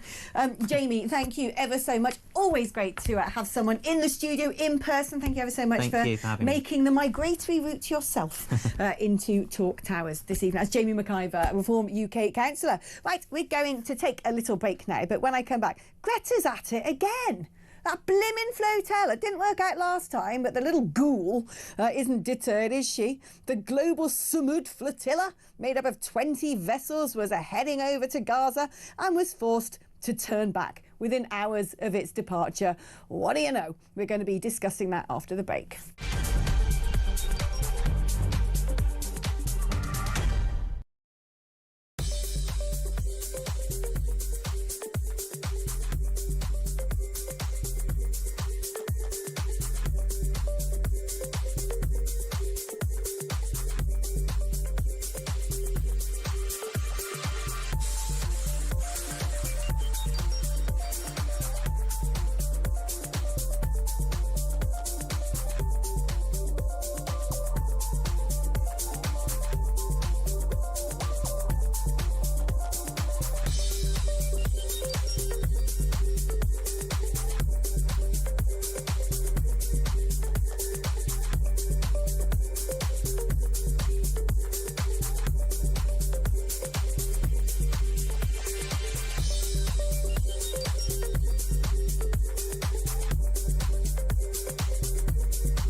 %90 of British people will never live in a brand new house with underfloor heating, and it just should not be the case that you can break the law and within days be housed in a place like, well, not days, they've obviously spent some time in a hotel and then they'd be moved to, but this also opens up the secondary question that Labour are banging on about closing these hotels. But then the number of people arriving are at record levels. So they might close the hotels, but these people will still be being housed on the taxpayers' expense. And where are they going to move? They're going to move to houses of multiple occupancy. Across the UK, on DAB+, on your smart speaker, on your smart TV, and on your side. This is Talk. Hello, you lovelies. I've got some good messages here. You guys are on fire tonight. Sue says, I have it from someone that works in Whitehall, that NHS England was announced that it's going to be closed, but they didn't do their homework. And it's come to light that they actually can't afford the redundancy, so they're just keeping quiet about it. That doesn't surprise me at all. Someone else has also messaged saying each council will have a register of HMOs and their owners. Every council up and down this country, every councillor who cares about this stuff needs to get that register. It is not fair on local people to wake up one day and find you've got 6 random men from a country that doesn't share your mores and your values shacked up next door doing Lord knows what. It is terrifying. It would terrify me. Everybody deserves to know if that's ending up next door to your house or on your street, your house price is going to be decimated. You'll feel potentially unsafe in your community. It is not fair.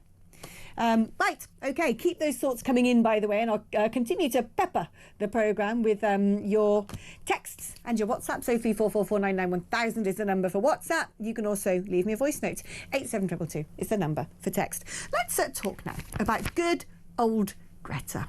Just when you think the goblin of doom has disappeared into the dustbin of history, that all of those world leaders who sort of beatified her and held her up like some kind of weird-looking boggling oracle, you know, how this sort of strange child somehow is like a, you know, soothsayer and can see into the future and must be listened to. Just a sort of weirdo kid with pushy parents who's skiving off school.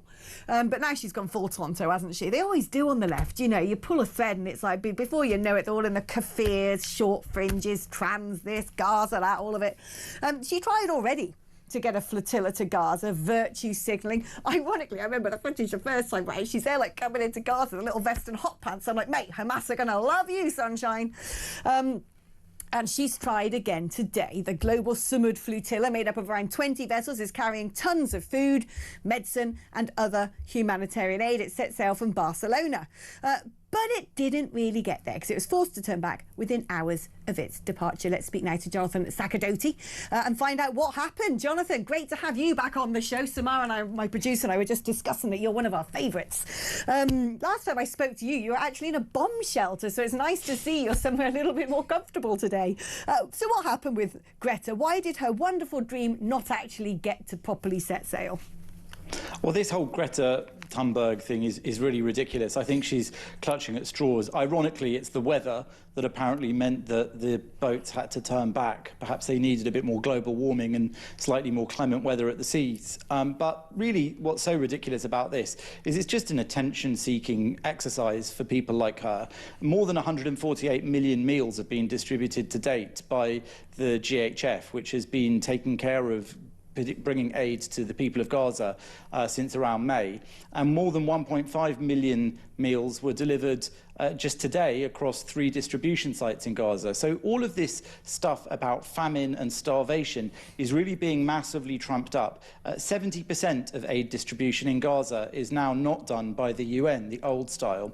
30% of it is done by the United Nations, only 30%. And 100% of the GHF trucks that are trucking reached their destinations and delivered directly to civilians.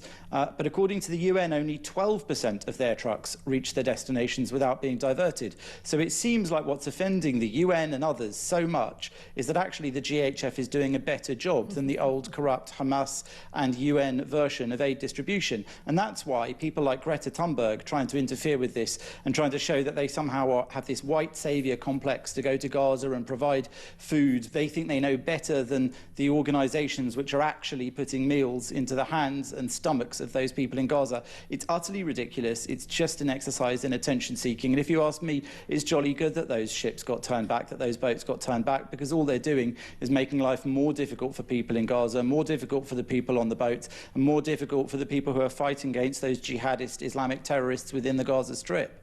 I couldn't agree more. Now, having survived the Iranian barrage of rockets that rains down on Israel, I thought that you'd be soothed by listening to the goblin herself. So here's Greta. People keep asking me, what are the links between climate justice and Palestine? And why do you care about Palestine? I do not understand how people cannot see that connection. In what ways are Palestine and climate justice not connected? Why should I not care about Palestine? I am a human being. I have basic values, common sense. Of course, there are the obvious links between climate justice, environmental destruction, and Palestine, which is wars, occupations, environmental degradation, ecocide, huge emissions. They go hand in hand, as Palestinians know very, very well, by destroying all the conditions to maintain and sustain life, by, for example, destroying cropland and just pure ecocides. What? I see how Greta's gone and got the official nutjob hairstyle, the short fringe. There it is. It's like the official uniform of the woke left. You've got to go. I remember when I lived in Manchester, my hairdresser once said to me, short fringe, first sign of mental health issues. I tend to believe her.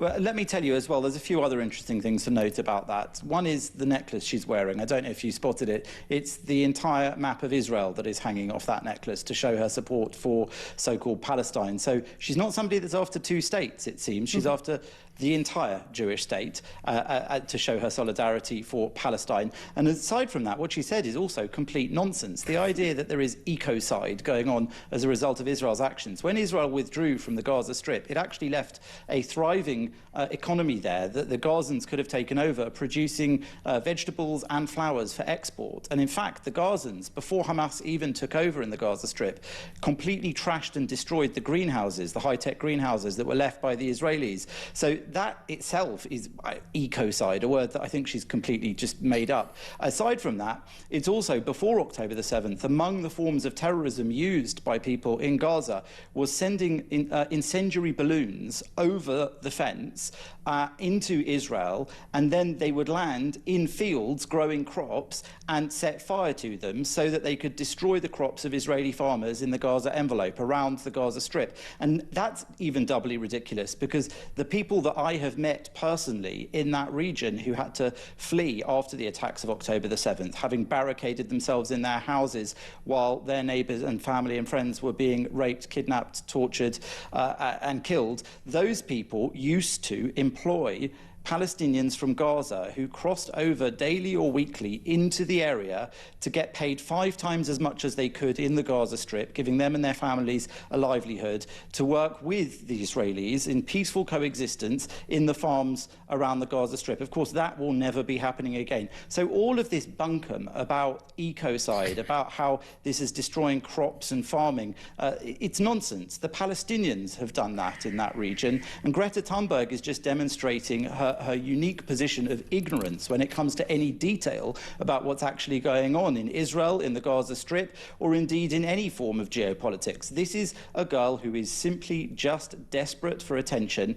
Sadly, we are giving it to her because she's just so ridiculous, but we can't let these lies stand. It was actually almost a thing of beauty trying to watch her make the tenuous connection between ecocide and Palestine. I mean, what does she think's going on? Hamas was digging all those tunnels for a bit of carbon capture. I mean, it's just it's just madness. I mean, that's the thing. Most of the world can see it's madness now, and I would love to see all the world leaders who invited her to UN summits and fawned over her like shit. I mean, that was sick. That was really weird when all these sort of, you know, grown men were sort of, oh, look at this little child who's not going to school, how wise she is. I was like, oh my goodness. I mean, it's like the entirety of the Western world has had a mental health crisis when you get to that point. I didn't get it from the beginning. I don't get it now. But anyway, she's a joke, so we may as well just laugh at it.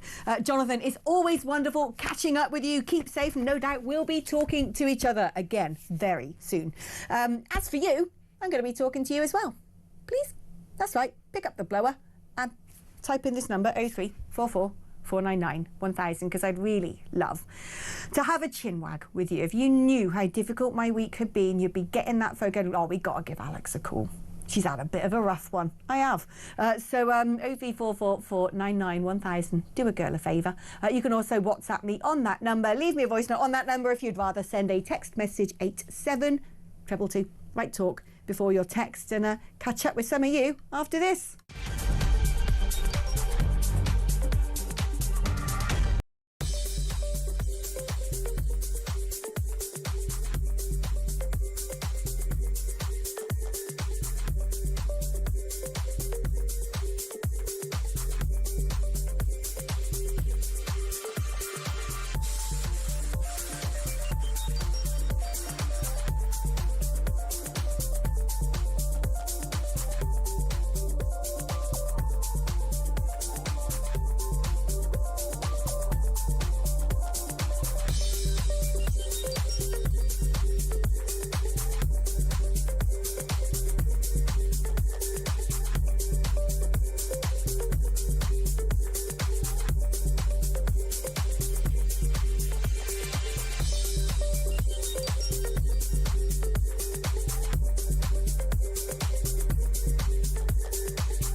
across the UK, on DAB+, on your smart speaker, on your smart TV, and on your side.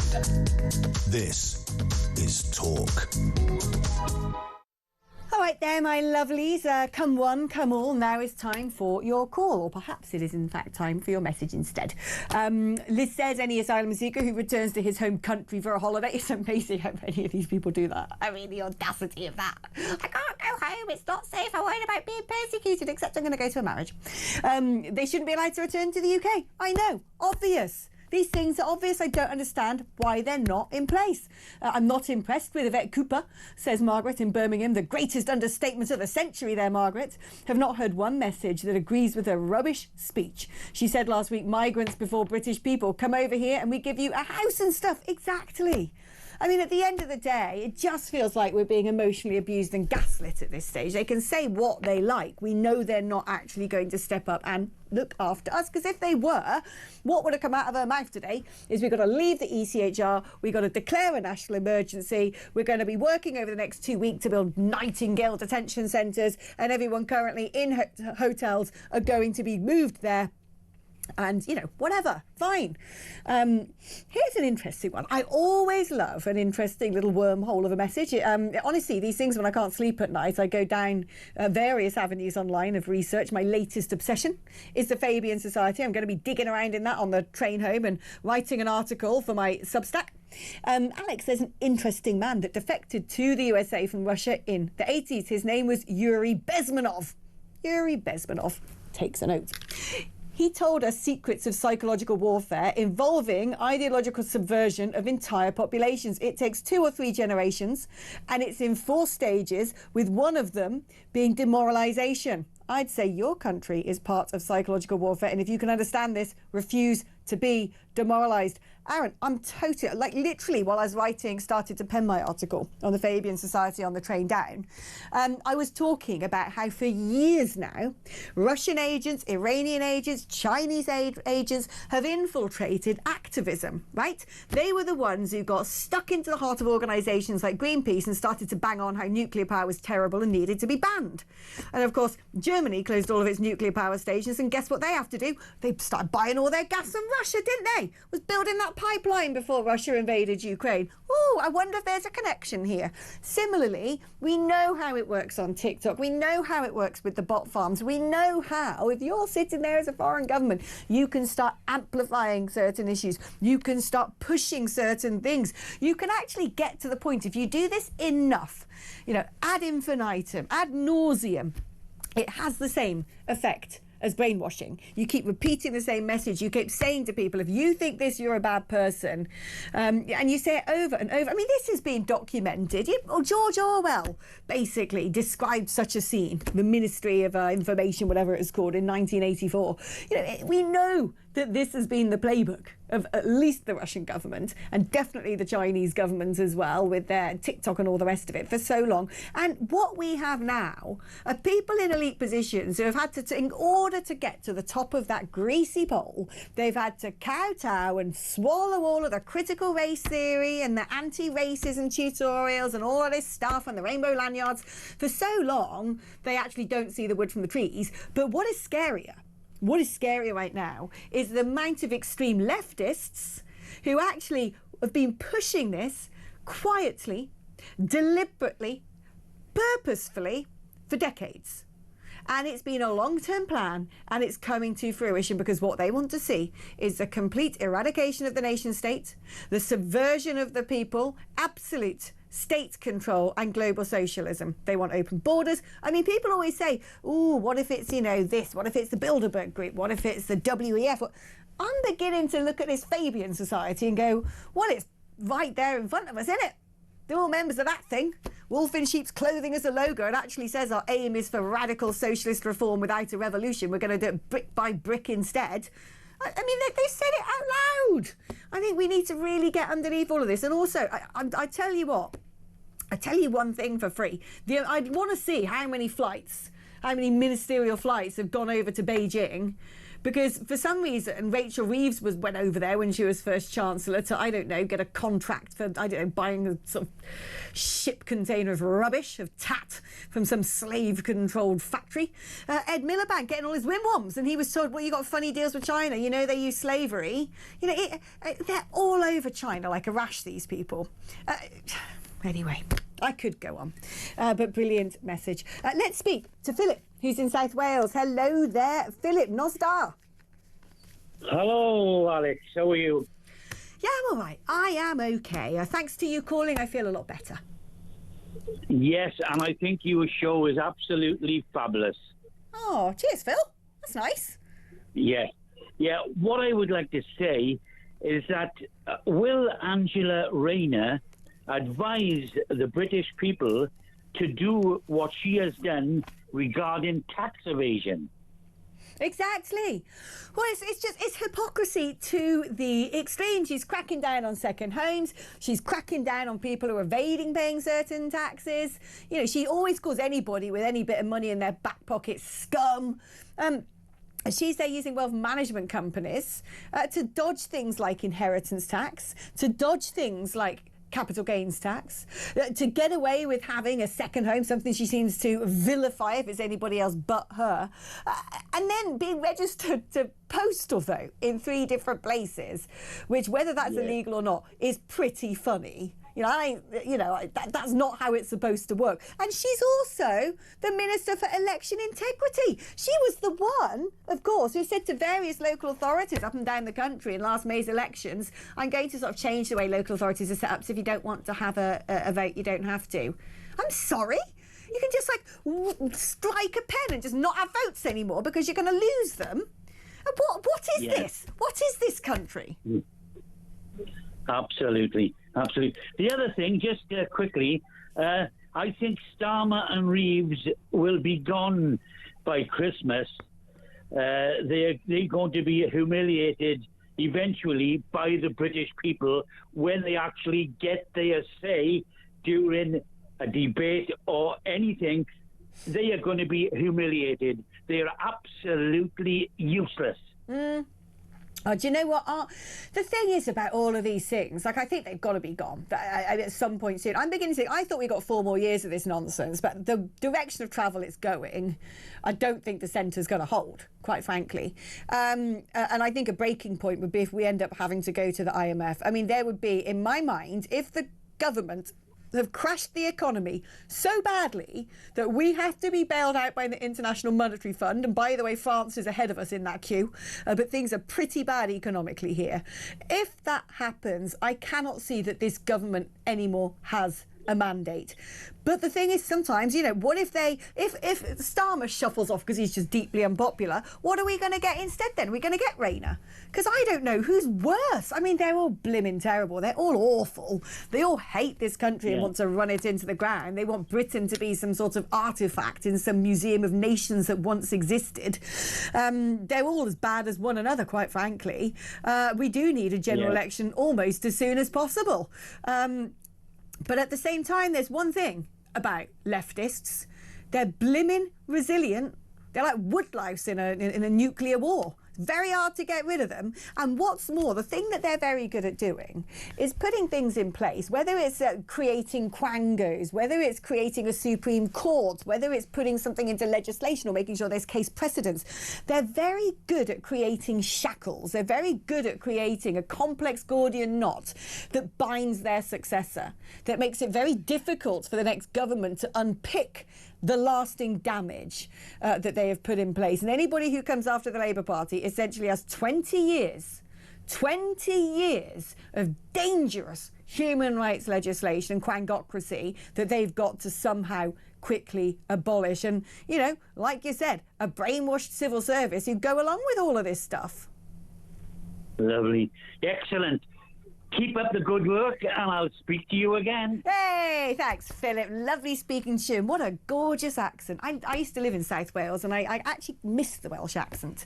In all of its varieties, there isn't just one. There's many a Welsh accent out there. My favourite, I must admit, if I had to do a hierarchy of Welsh accents, my favourite is probably the sort of Llanelli accent around that part. It's sort of Swansea, but with a little bit more oomph to it. I like it. It's a bit sort of like, yeah. All right. Anyway, let's speak now quickly to Georgina, who's in London. She's one of our regulars. We love Georgina. Good evening to you, Georgina. Good evening, darling. How are you? I'm just calling in about Greta Thunberg. I am sick and tired of being dictated to about how we should live by a spotty teenager with no education in life whatsoever, who hasn't had a proper job and never paid a bill. She needs to go home, have a good bath and brush her hair, and leave the important issues with us adults who do have life experience, do have proper jobs and do pay bills. If she's so worried about Gaza, Alex, she should go and stay there. And by the way... Well, to be fair to her, Georgina, she has been trying to get there, hasn't she? Let's be fair. I will pay for her ticket. But what fuel are they using for this flotilla? Are they just using wind power or hot air power? Wasn't it last time some sort of, I don't know. But I think it did have a motor on board. I think most boats have to be rigged up with a motor in case anything else doesn't work. But, you know, what annoys me is someone like Greta. She's a psyop, isn't she? Let's be fair, she's a psyop. She's been made because some rando, weird-looking, slightly balmy schoolgirl who decided not to turn up to her lessons. There's absolutely no reason for that creature to have been shoved down our throats for the best part of 3 years. She's been made. She's been created. And it's the world leaders and the supranational governments and the NGOs and the legacy media who beatified her and forced us all to bow down at her altar. And most sane people were like, who is this weird-looking creature anyway? I don't care what she says. She's got no authority. But like I said, they all jumped on it and pushed it and pushed it and pushed it. And essentially, she is just a walking, talking, weird-looking psyop. Absolutely. And I think, you know, I mean, we've got Ed Miliband, king of the windmills, and now we've got Greta blinking Thunberg. Are they related by any chance? You know, because they're both full of this ideology that we neither want nor need. And honestly, they need to save the breath to cool the porridge, because I'm absolutely sick of it, Alex. Oh, mate, me too, Georgina. You know, we spent the best part of the half of the last century fighting communism, right? And now we've just elected it. That's what we got. Make it make sense. Georgina, my darling, it's always great speaking to you. You cheer me up no end. You really, really do. OK, keep your thoughts coming in. I want to hear anything on anything. 03444 991 is the number to dial. You can also send me a WhatsApp on that number or leave me a voice note on that number. 8722 is the number if you'd like to text me. Write the word talk before you text. Let's do a few now. Put patrolled military security fencing around every hotel housing illegals with basic food and no roaming. This would reduce the pull factor and protect women and kids until deportation, and send a negative message across the channel, says Len in North Wales. This is the thing. I don't understand, when we don't know who they are, why they're not locked up. If you're going to put them in a hotel, say that's it, that's where you stay. Gordon in Burnham-on-Sea says, good to see you back. Why, thank you. With regards, the Wombles in government, who do they think they are? We are not stupid. Where is our leader? The PM once again hiding. Nowhere to be seen. Our country has fallen. That man, I always say this, as soon as the proverbial hits the fan, as soon as the fecal matter starts getting stuck within the rotating blades, he disappears. I'm like, speak to us, Starmer. You're the Prime Minister. Then he pops up, doesn't he? And you rather wish he hadn't, because the only words that then come out of his mouth is far right, you're all far right. I believe Blair wrote the conditions you were talking about, says Liz. Yes, Blair, Fabian Society, Supreme Court, all the quangos, human rights legislation, all of that stuff. 'Twas him. Someone somewhere at some point must have done some math and convinced Tony Blair that immigration is the way forward for political success and financial success from backhanders and companies. Then the Tories bought into the model and financial benefits and continued to encourage immigration. I think it's worse than that. I don't think it's the fact that these people are now coining it from the illegal immigration industrial complex. I actually think ideologically they believe in open borders. They hate the concept of the nation state. I think it's a sickness to feel that way. It's some sort of strange self-hating sociopathy to want to see the destruction of your own country, culture and heritage. But I actually think that that is the grip of ideology of these people, genuinely. Otherwise, it doesn't make sense. Right, let's take a short break now. When we come back, we're going to be talking about the asylum seeker that's too depressed to be deported. Boo-hoo.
She's in the news more because she's a very flamboyant, colourful character. And frankly, this bunch of complete sort of, they look like accountants, but sadly not that competent.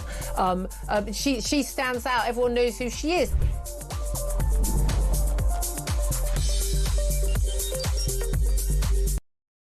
Across the UK, on DAB+, on your smart speaker, on your smart TV, and on your side. This is Talk. A poor widow asylum seeker is too depressed to be deported. Sri Lankan mother of 5 has won her appeal to stay in the UK, citing mental health issues and fears of persecution.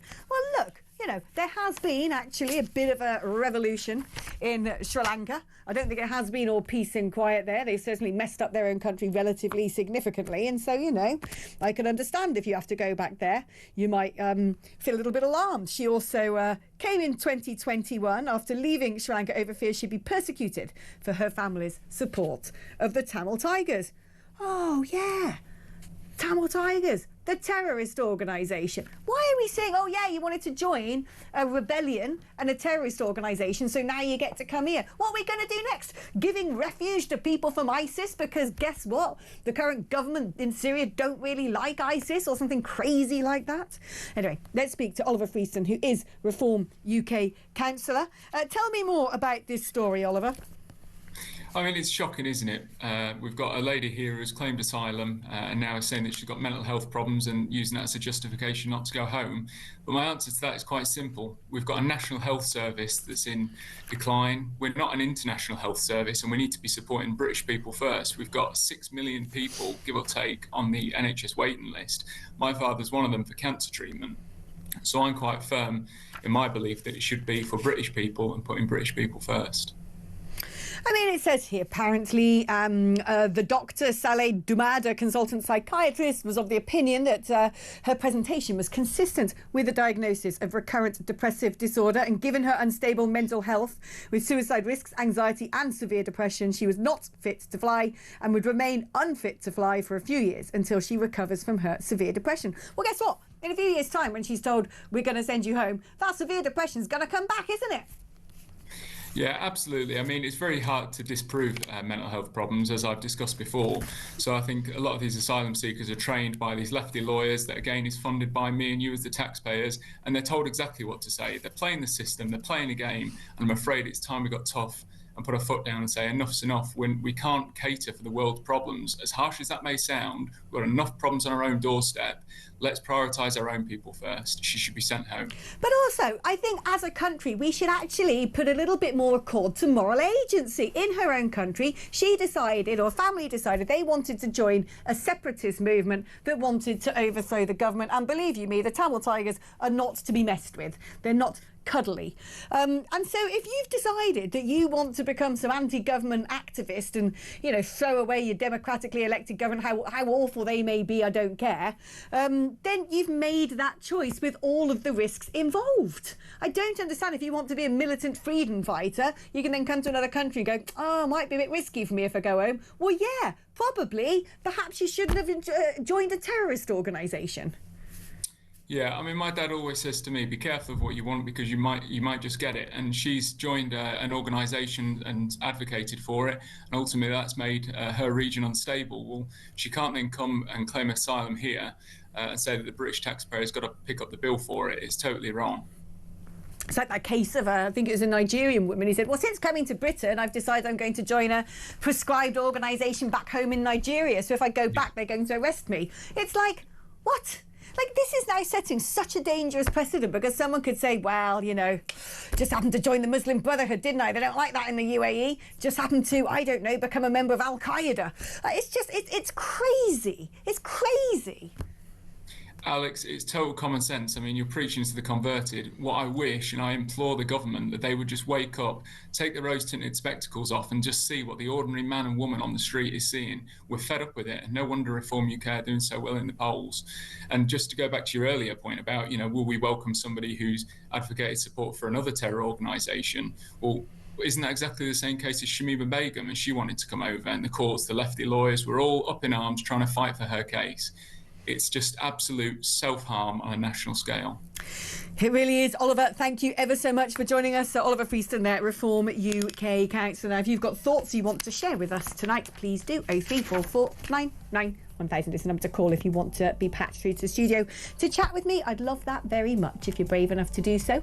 Go on, put that number on your phone, 03444 499 1000. You can also use that number to send me a WhatsApp message or leave me a voice note on WhatsApp. 8722 is the number. If you'd rather send me a text message, remember to write the word talk before you text. Let's do a couple of your messages now. Hi, Alex. Watching your show got me thinking about the toppling of the Conservative leaders, May, Truss and Johnson.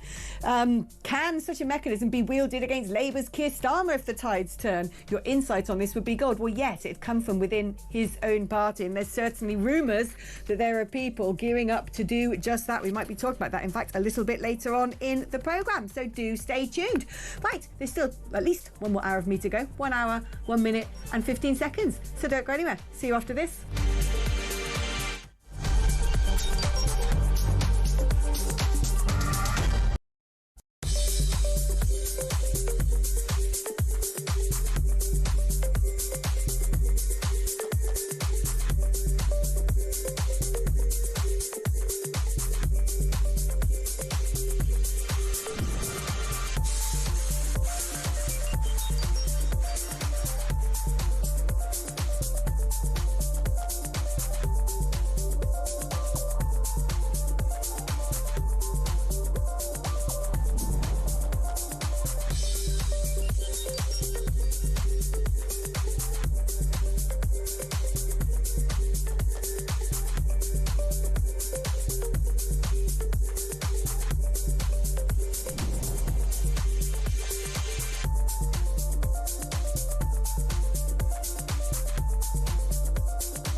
across the UK.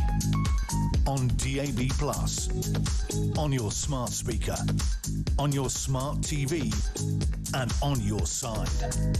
This is Talk.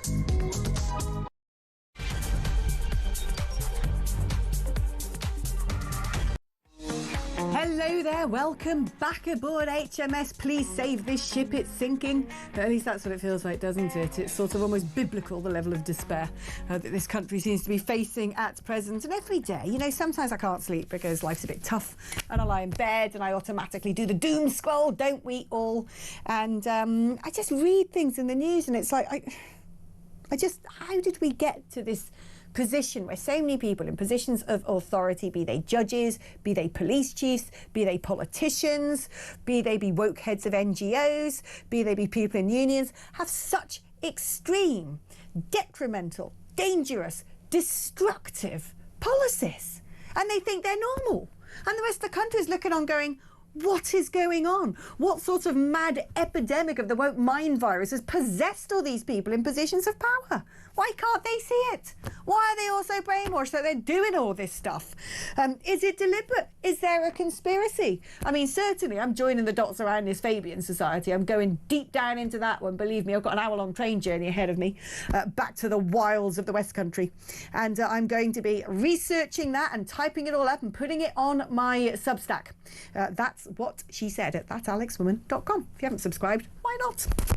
Get all sorts of goodies on there, exclusive little tidbits from me.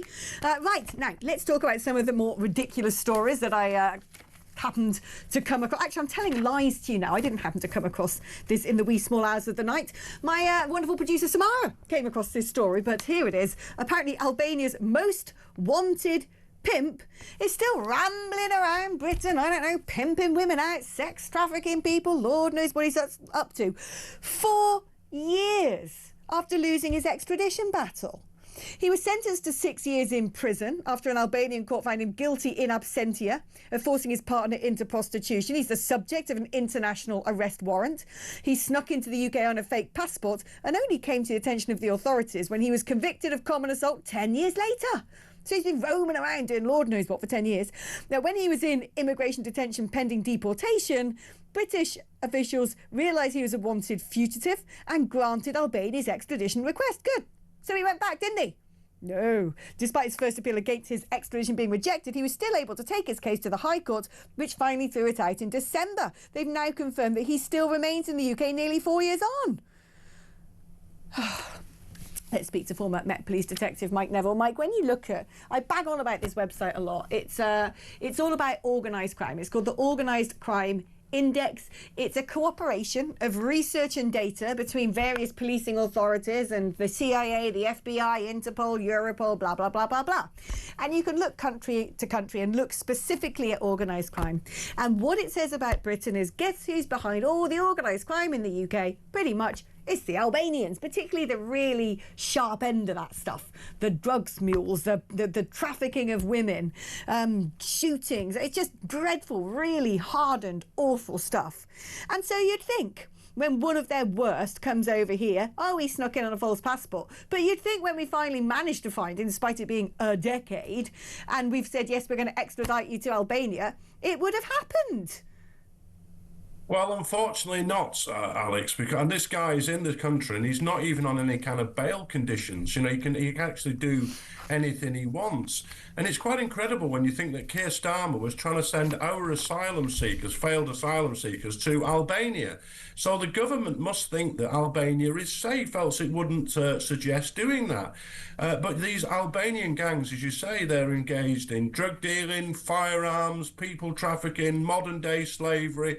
It's quite incredible. We do not need any more Albanian criminals in this country. We have quite enough of our own criminals without importing them.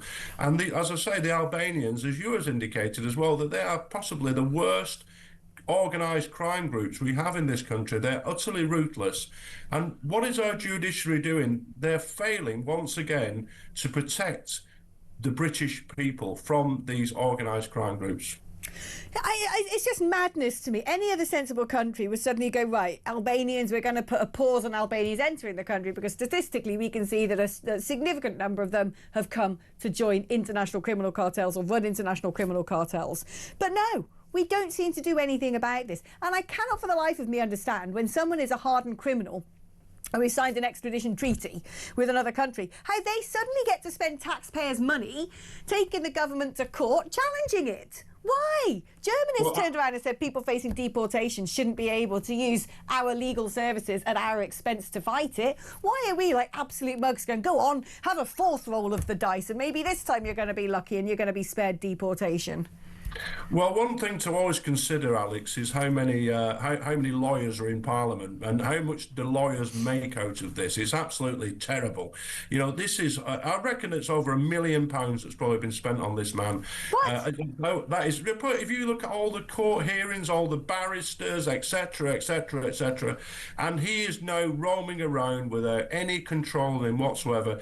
Do we think he's living a decent life right now, earning an honest crust, or is he up to no good?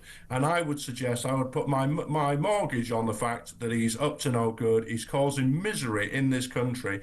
And these lefty lawyers, what do they feel? Do they feel some satisfaction that they've achieved something with these human rights laws or what other nonsense they give? Because as you said at your introduction, these people live in a parallel universe to us. It does not have anything to do with our universe. And their concern is international laws and digging through textbooks. Their concern is not the safety of the British people. And that's where it's all gone wrong. I actually begin to think that these people actually want the willful destruction of the nation state, and that actually the more things get chaotic and hectic, the more that in that chaos they can power grab, they can give themselves more privileges and positions, and the state can garner a little bit more authority over us. I don't think this is by accident anymore. I'm beginning to think a lot of this stuff has got to be by design because it's so blimmin' mad, it's so psychologically problematic that you have to think, well, this is now being done willfully. I want to talk to you about this other case. Villain of the hour, a businessman, Piotr, Lord knows how you say that. It's got way too many, looks like it's Polish or something, way too many consonants all in one row. But there's been footage of him. After it merged, he snatched a cap from a young tennis fan at the US Open after Polish star Kamil Majrak's win against... This is like the blimmin' copy of Challenging Surnames, this one is. But anyway, here he is, some millionaire businessman. The sporting cap is thrown out into the crowds and he decides he's going to nick it off a kid. Here's a little factoid for you. When I was growing up, I've always loved Formula One. I still love Formula One. A bit boring these days. But I also really quite liked Ralph Schumacher. Lord knows why, but I did. And he threw his cap out one day, apparently. I forgot this story. And I got hold of that. And a grown man did that to me. Nicked it off me. What's wrong with these people? Well, it's by thy works shall thy be known, and I think he's made an utter fool of himself here, and he made himself even more of a fool by trying to threaten everybody with legal action, and then of course he's made some grovelling apology. I mean, what a disgraceful thing to do when you got to go stealing things off kids. And he's got enough money, he could buy one of these hats, hasn't he? He could have asked for one, but he's all his works throughout his life are now utterly destroyed by this one incident, which was broadcast across the world. And what a shabby thing to do, and he's been found out. Yeah, I love a bit of instant karma. He'll never live that one down. This is an interesting story here, Mike. Apparently, 2 male police officers have won a sex discrimination case after they were branded sexist and suspended for taking a selfie with a female singer. This is PC Stephen Jones and PC Greg Tunnock, discriminated against by police chiefs when they asked Talia Storm for a photograph while on duty. They were suspended. They had their firearms authorisation revoked. Well, because they wanted a photo with someone, and were kicked out of their unit when footage of the minute-long encounter appeared on TikTok. A tribunal has since found that the chiefs and police Scotland were worried people might think PC Jones and PC Tunnett could be perceived as sexist by having a picture taken with a female celebrity. I mean, I'm glad this has been revoked. What absolute madness is this? It shows what sort of bozos get into positions of authority in places like the police force who suddenly go, oh, 2 men have had a photo with a famous woman. That must make them raving misogynists. We'll take their firearms off them. Great. Well, the first thing is, Alex, to consider is that, we need more firearms officers, and these officers were not available to protect the public on the street from very violent criminals. So that's one stupid thing, and that cost a fortune. The £50,000 that they've got, good luck to them, but that'll be paid out of taxpayers' money. But I saw this time and time again in the police myself, that some senior officers, and it's an inspector here, will deliberately do things like this because they think they can get evidence for their promotion form. I've seen people hung out to dry so somebody could get 3 or 4 lines on an application form to show they were committed to diversity or anti-sexism, etc., etc., etc.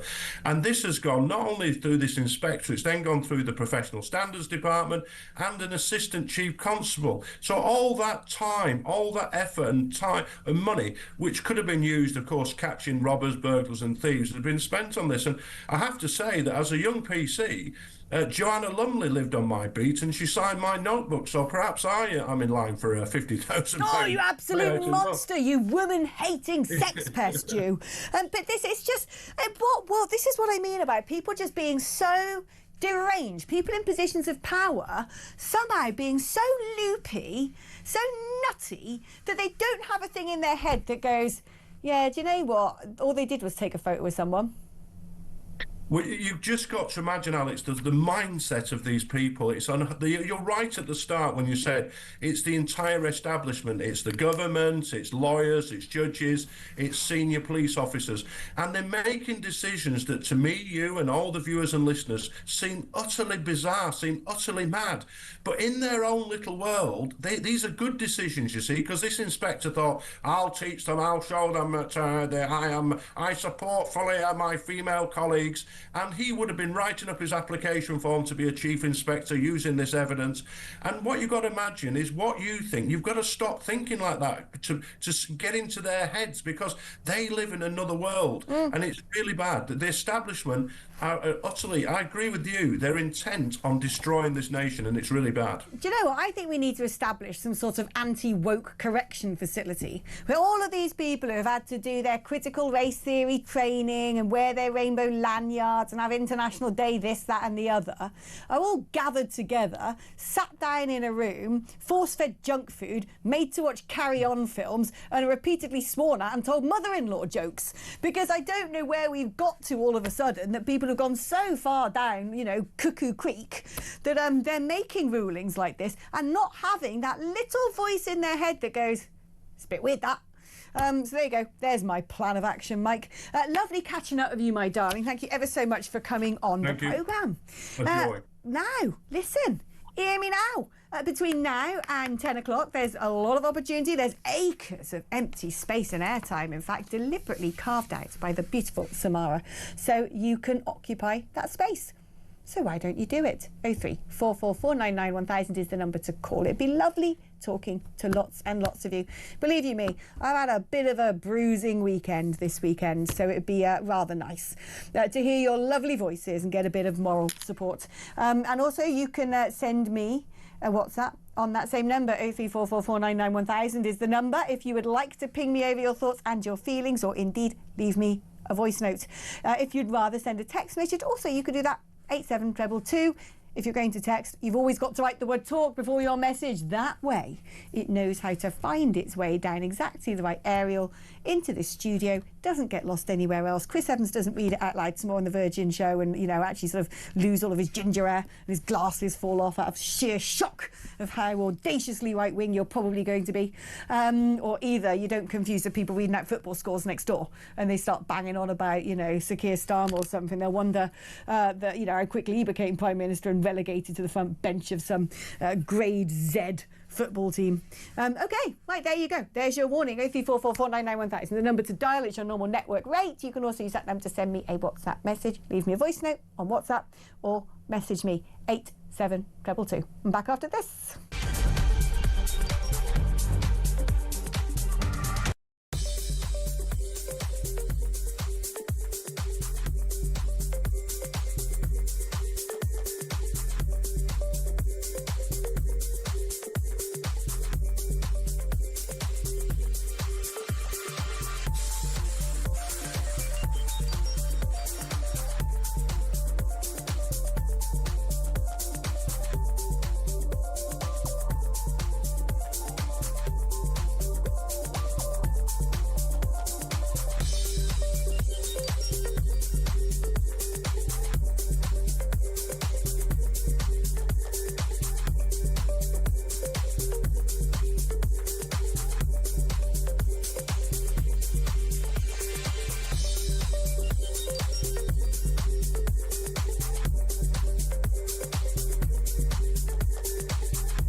And we know that, of course, while we've been speaking about small boats, one of the biggest issues is going to come up time and time again is the economy.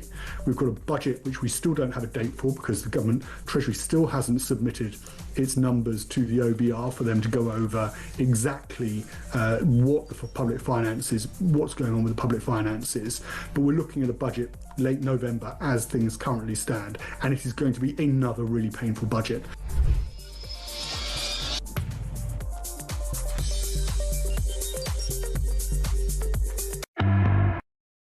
Across the UK, on DAB+, on your smart speaker, on your smart TV, and on your side. This is Talk.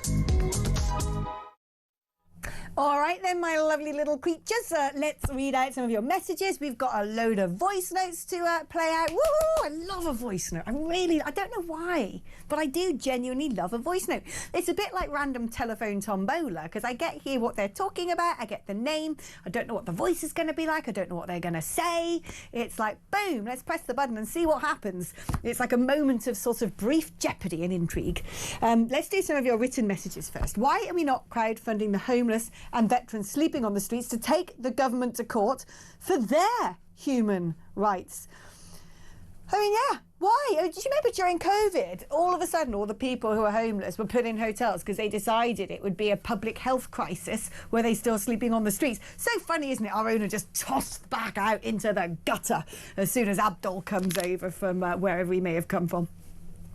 Has anyone suggested that now we have more illegal immigrants than the number of British soldiers? Oh, yeah.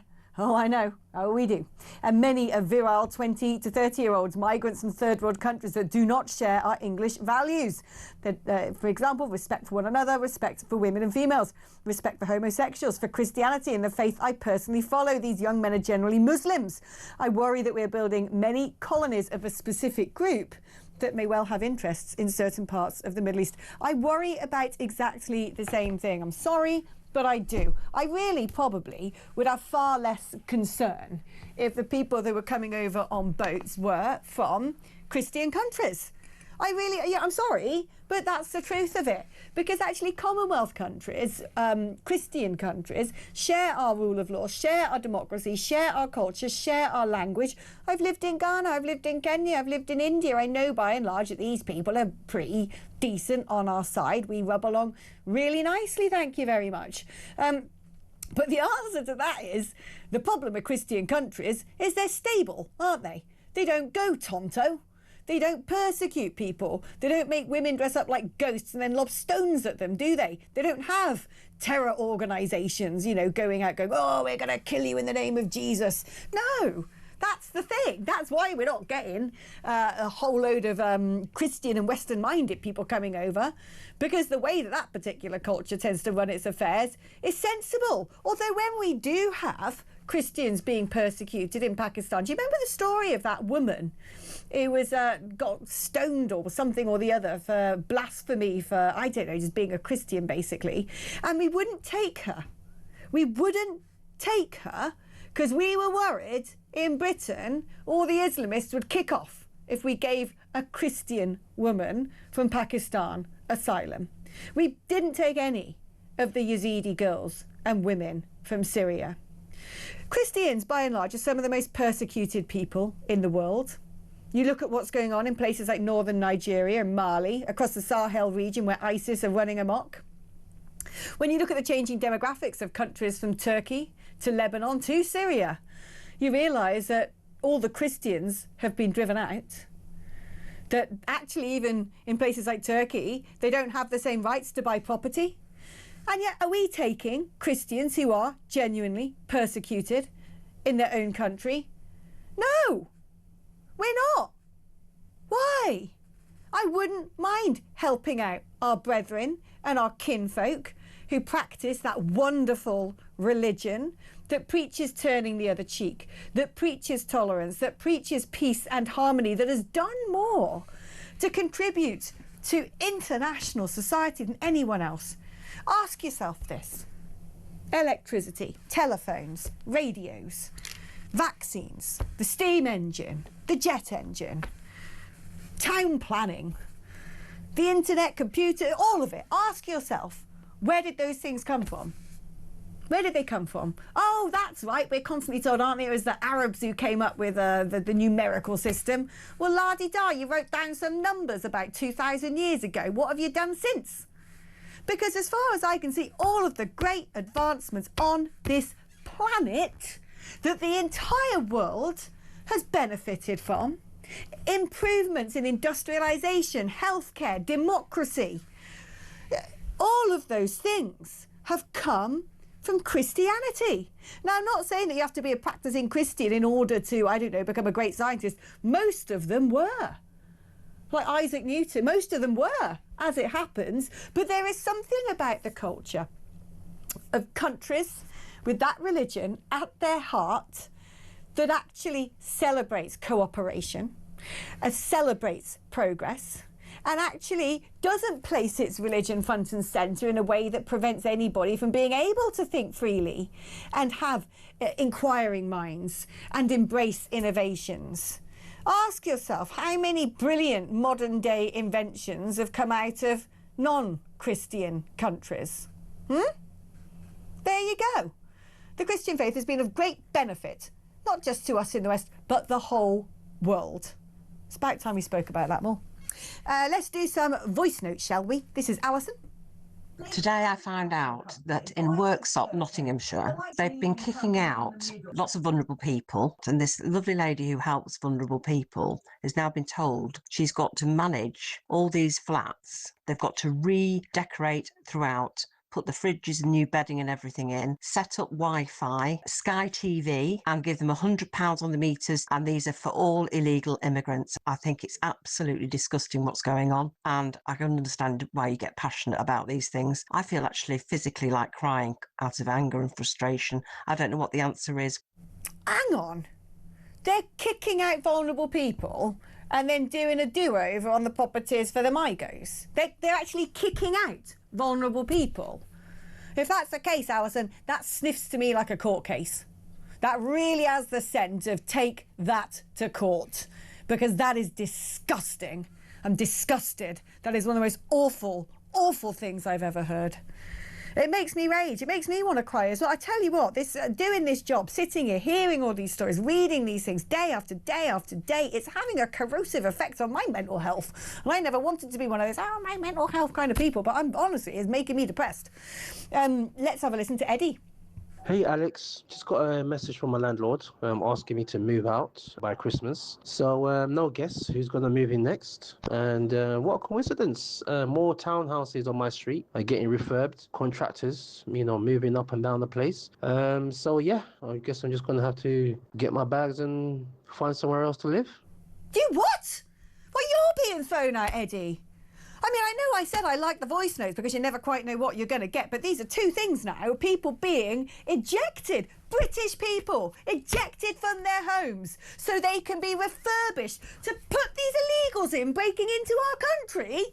What on God's earth is going on? Eddie, that to me sounds like a court case. Please go to Citizens Advice Bureau, contact your local MP, unless they're Labour, because they probably won't lift a finger. Probably the best bet is get in touch with someone from Reform and say, look, have you got a legal representation who can help me? Don't take this lying down. We cannot let this keep happening. We cannot let them do that to you. Eddie, they can't treat you like that. You're a British citizen, my love. This is your country.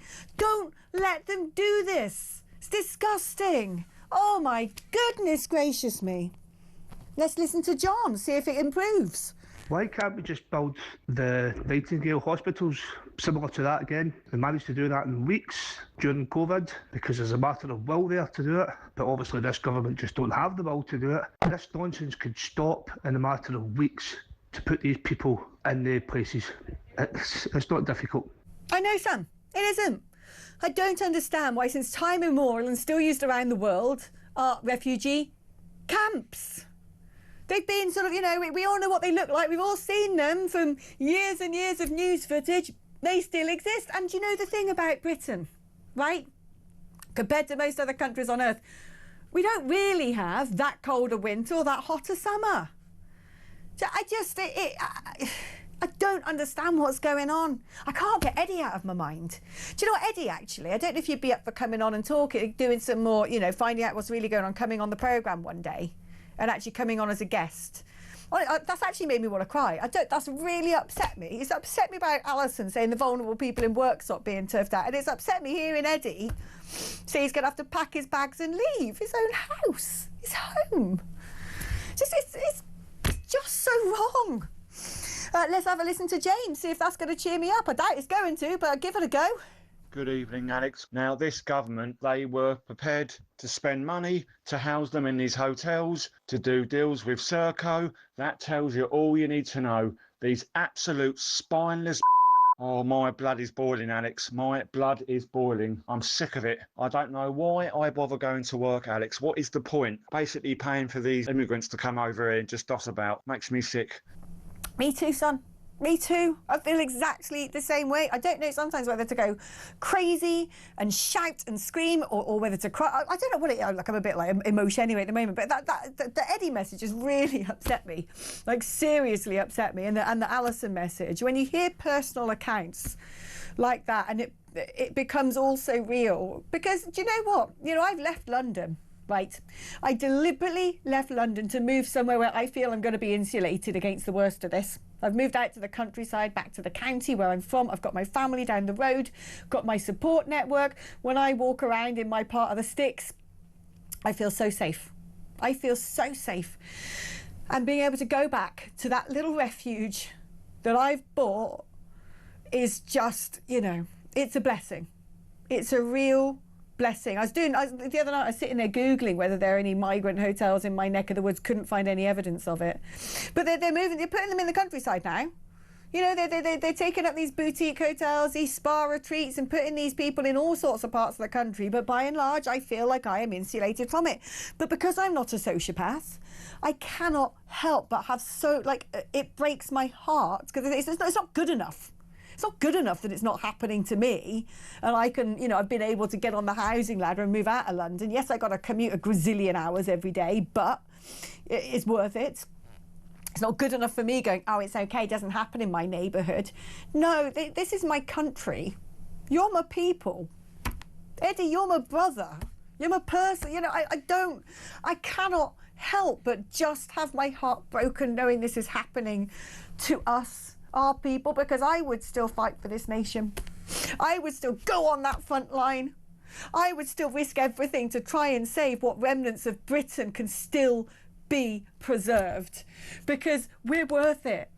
We've been a great nation. For decades, for centuries, we have led the world in abolishing slavery, on bringing democracy, on spreading our beautiful language and our culture and our tolerance and our manners and our virtue and our integrity. We've gone into wars, the First World War, the Second World War, to save other countries from tyranny. Our ancestors have died to protect other people repeatedly. We are a nation of virtue. The British people are wonderful, excellent, shining lights, beacons in a dark and grim and evil and cold, awful world. The British people have nothing to be ashamed of, and they will fight.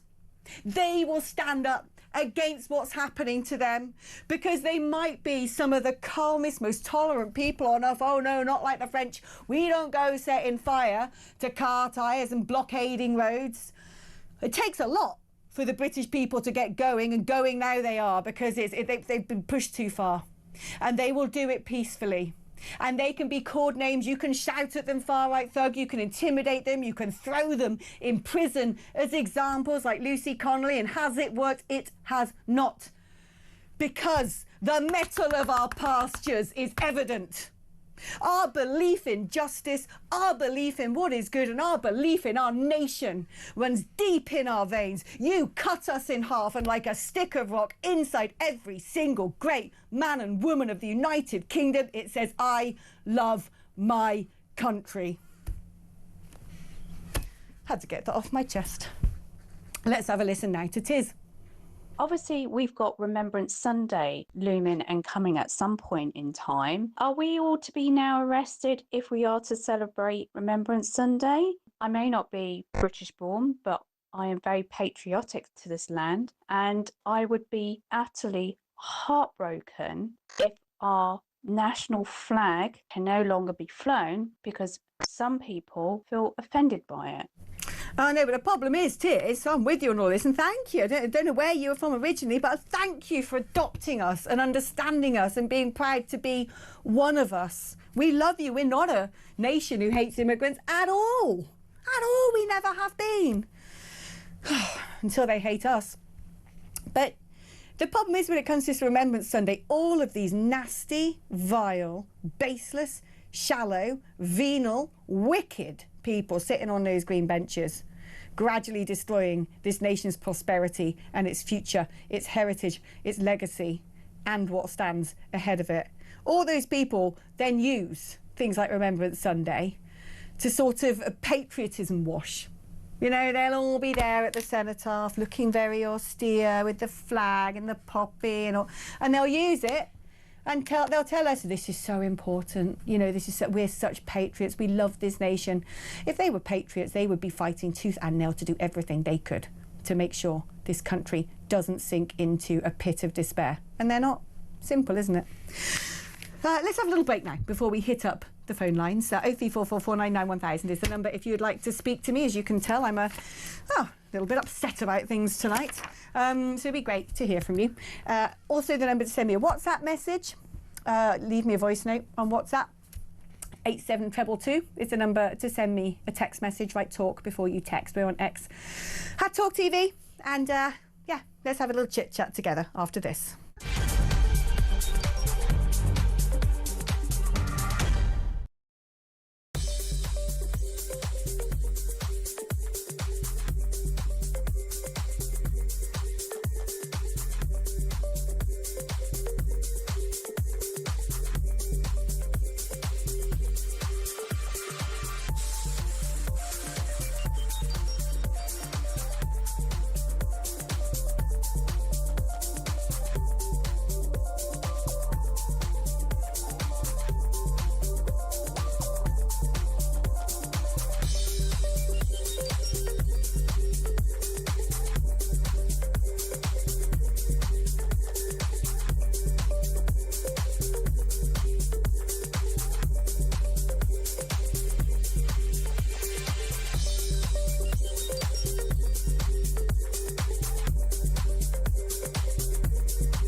across the UK, on DAB+, on your smart speaker, on your smart TV, and on your side.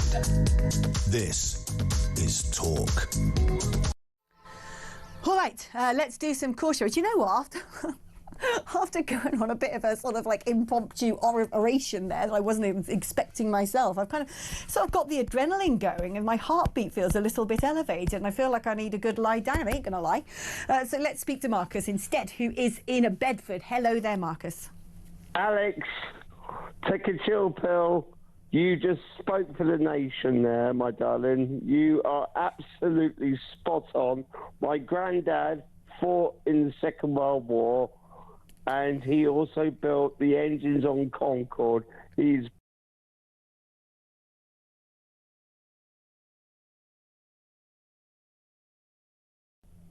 No, we can't say that. Yeah, definitely don't. He would turn in his bloody grave if he knew this was going on. I know. It breaks my heart. It really breaks my heart. You know, one of the most... I can feel your passion because it's breaking my heart to see what's happening to this country. You know, my grandparents... Let's go back to my great-granddad, right? Okay. He fought in the First World War. Wow. And my family, we found his grave. It's called in a cemetery called Philosophe over in France. He was a youngster, much younger than I am now. He died before he got to, I think it was a couple of days before he was due to be sent home because his wife had just had a baby who was my granddad and he never got to see that baby. And the body of that young man is in the corner of a cemetery somewhere in France because he's risked his life to protect nationhood and democracy and Europe. And my grandparents themselves, they never had much money. They worked multiple jobs all their lives. Both fought. My grandma worked at the Gloucester Aircraft Factory, building aeroplanes. It's a beautiful story I got. When it was the jet engine was first put in a Gloucester aircraft, and all the women, it's the women in the factories sewing the wings on aeroplanes and things like that. There was a siren that went off and they all dived under their workbenches in fear for their lives. And a voice comes over the tannoy and says, "Get out, ladies, that's our aircraft, it's got a jet engine in it." And it was a game changer in the war.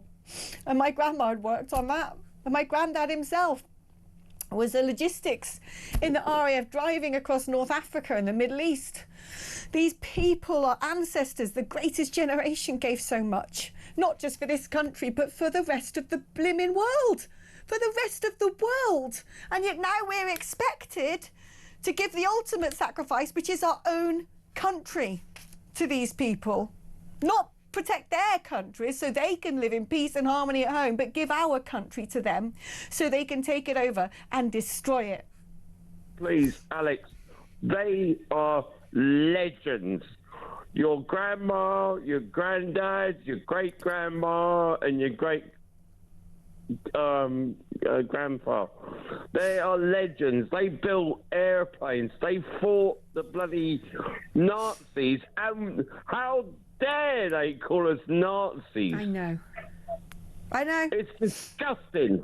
I know. They have got no right to do that. My granddad was in the Japan War, and he was a prisoner of war, and he went and built Concorde. So, screw you.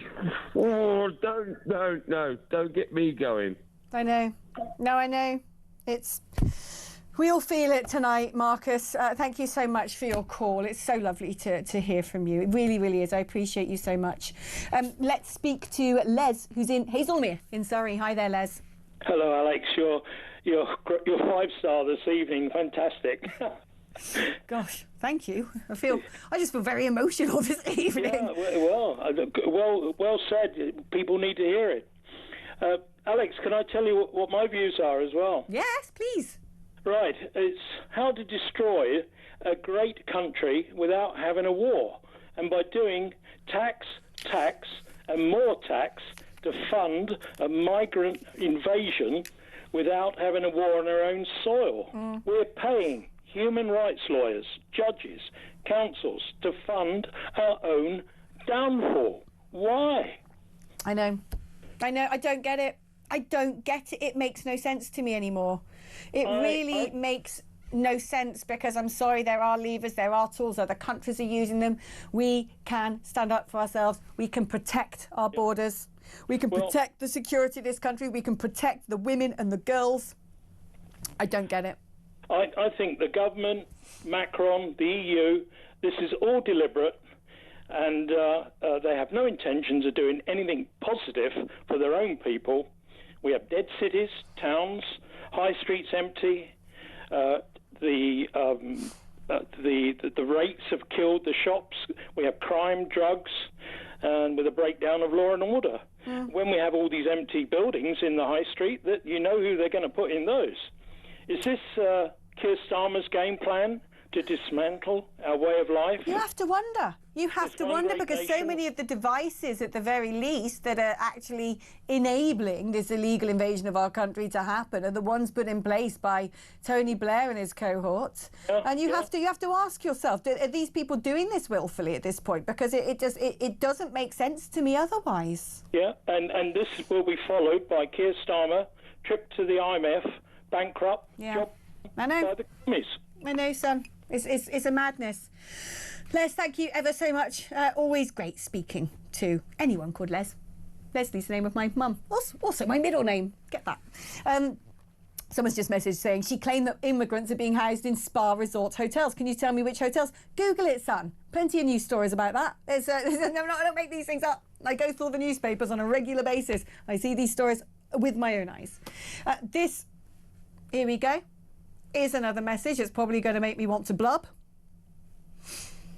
Stevenage Council have just removed 2,500 people from their housing list. Guess who they're housing instead? What? Single mothers who've been waiting just to put a safe roof over their kids' heads? No, you can't have a house anymore. That's from James in Red Hill in Surrey. Why are they doing this to us? Why are they abusing us like this? Let's quickly speak now to Tracy in Aberdeen. Good evening, Tracy. Good evening, Alex. You're an amazing woman. A great orator, and what knowledge you have. Amazing. Oh, thanks, Trace. I just wanted to say that, we have to be careful what we wish for here, and, it's coming to a street near you. Because I have lived in my quiet cul-de-sac, 9 houses, for over 20 years. And we are just waiting now to see who we are going to be getting as neighbours. One of the houses that was privately owned, they were all privately owned, went up for sale, and it's been bought over by the Mears Group, who is one of these groups who are paid for by the Home Office contractors. And the decorators have been coming, the plumbers, all the vans have been coming and going. They've got one of those number boxes on the door so they can help themselves to the key. So they've all been coming, the vans have been coming and going. So we're just waiting now to see who we're going to be getting. One of the ladies that stays next door, she lives on her own. She doesn't want to move because her husband passed away, and she has so many memories in that house. And now she doesn't know who she's going to be getting next door, I mean, I leave for work in the morning, up at 20 to 5 every morning, to go and work to pay for my house, which I have always classed as my sanctuary, my escape. And I'm totally devastated that, I thought I was insulated from all this, and it's coming to my street, I hope, Tracy.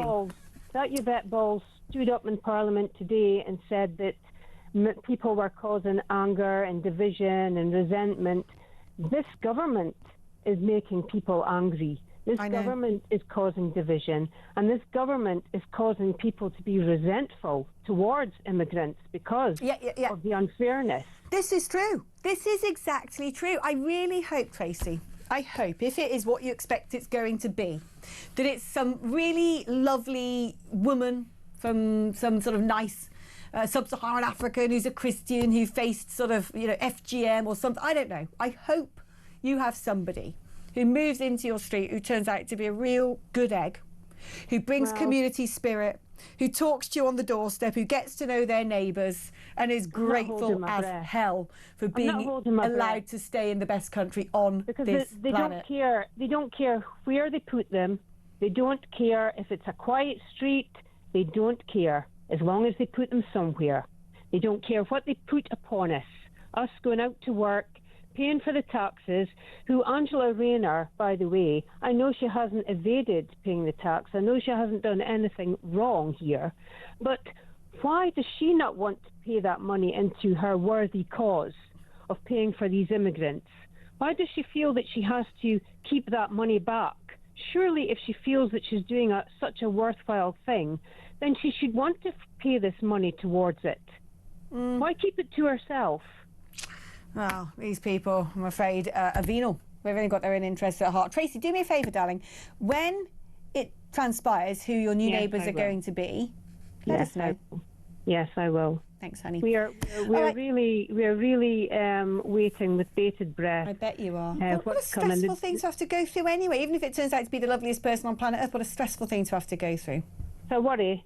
You know, it is a worry. I know. And I mean, I honestly thought it couldn't happen, but when I opened the blinds a month ago and saw that van sitting in the driveway and it said Mears, I knew exactly what it meant. And I had to actually tell my neighbours, because my neighbours thought, oh, must be someone who works for a company called Mears that's moving in. And I said, no, the company is the Mears Group, who's paid for by the Home Office, who house asylum seekers. I couldn't believe it because I didn't know. Well, listen, keep us updated, Tracy. I'd be really fascinated to learn who you end up with as your neighbours. I really, really would. Tracy, thank you so much for your call. Let's take a short break now, but when I come back, let's do a few more calls and more messages.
Who would you choose to replace Keir Starmer? Well, there's three candidates just hedging my bet. I mean, it's Angela. If Angela's the favourite, then Wes Streeting's the other one, and the third one, who's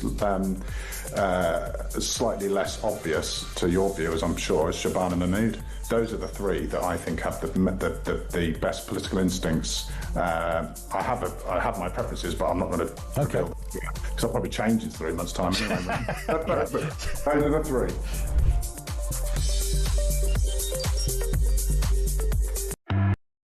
Across the UK, on DAB+, on your smart speaker, on your smart TV, and on your side. This is Talk. Hello there, welcome back. Let's speak to the wonderful Herbie, who's in Harrow. Hi, Herbie. Hello there, Alex. What a depressing evening. Sorry to have brought you all down. Oh my God! I try not to. I try and be here for you guys, like your little agony aunt. But I think I might have made everyone a bit sad this evening, so I do apologise. Dear, oh dear. I was ringing up. I thought the Dartford crossing I was going to talk about was depressing enough, but you matched me and beat me, I'm afraid, Alex. Oh, I didn't mean that. Wasn't my intention, love. I mean, I'm feeling a bit miserable myself at the moment, but I didn't really want to necessarily spread it like some horrible mental infection amongst the good listeners of Talk. Well, Alex, the thing is that we got a 40% increase in the Dartford crossing. What is this government doing to us all? You know, aren't they damaging enough with what's been said this evening, you know, regarding the migrants and housing them? And, oh, for God's sake, now we've got to pay a 40% increase to use the Dartford crossing. This is going to put the cost of living up because people that deliver and offer services are going to have to pay this increase. We was promised that once the bridge was paid for, it would be free. We've sold it to the Chinese, we've given it to the French, we've given it to everybody, but we haven't given it to the people of Great Britain. We've given it away and we're going to be charging for it. No doubt Sadiq Khan has got his musty fingers in it as well, and he's going to make even more money. Oh, it'll be less people using it, going to be less. No way, Jose, forget it. Oh, no, mate. They do everything. They put little stealth taxes everywhere, and they always gaslight and promise us stuff, and then they're coming after this. I actually live in fear for what blimmin' Lady Legohead says in, Rachel Reeves when she gets out her Fisher-Price red box, the stupid hairstyle, and starts saying how much she's going to screw us for in September. That budget is going to be a blimmin' nightmare, I tell you, son. Yeah, but Alex, what the government's creating is they're creating civil unrest. They are asking us to revolt against them. This government's got to go as soon as possible. We can't wait 4 years. They will destroy the country completely, and I think civil unrest will carry on beyond belief. I can't. Alex, do you know what? It's funny because when people have talked about this, I've sort of thought, really? But just watching how quickly things are going so badly. You know, it's like, wow, it's sort of even faster than I expected. Although saying that, I'll tell you what, Herbs, by the time I get home a bit later on and I listen to the lovely cows in the fields next to me lowing, I'll be like, OK, it's still OK. There's still bits of England that are OK. Because literally, if I didn't get to go home to that, I think I would go absolutely cuckoo. Herbie, good luck with that Dartford crossing, my friend.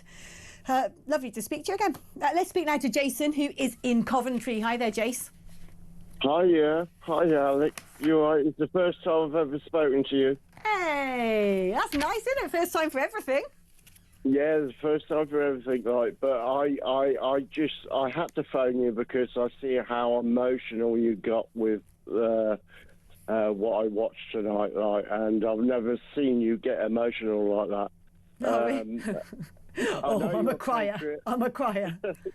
Yeah. And I'm with you all the way. I am disgusted with this government. I never, ever voted Labour. And the only time I voted Labour was back in Tony Blair times. And that was a disaster. So I just want to say, how the hell can this disastrous government carry on and continue what they're doing? I know. Well, unfortunately, they can.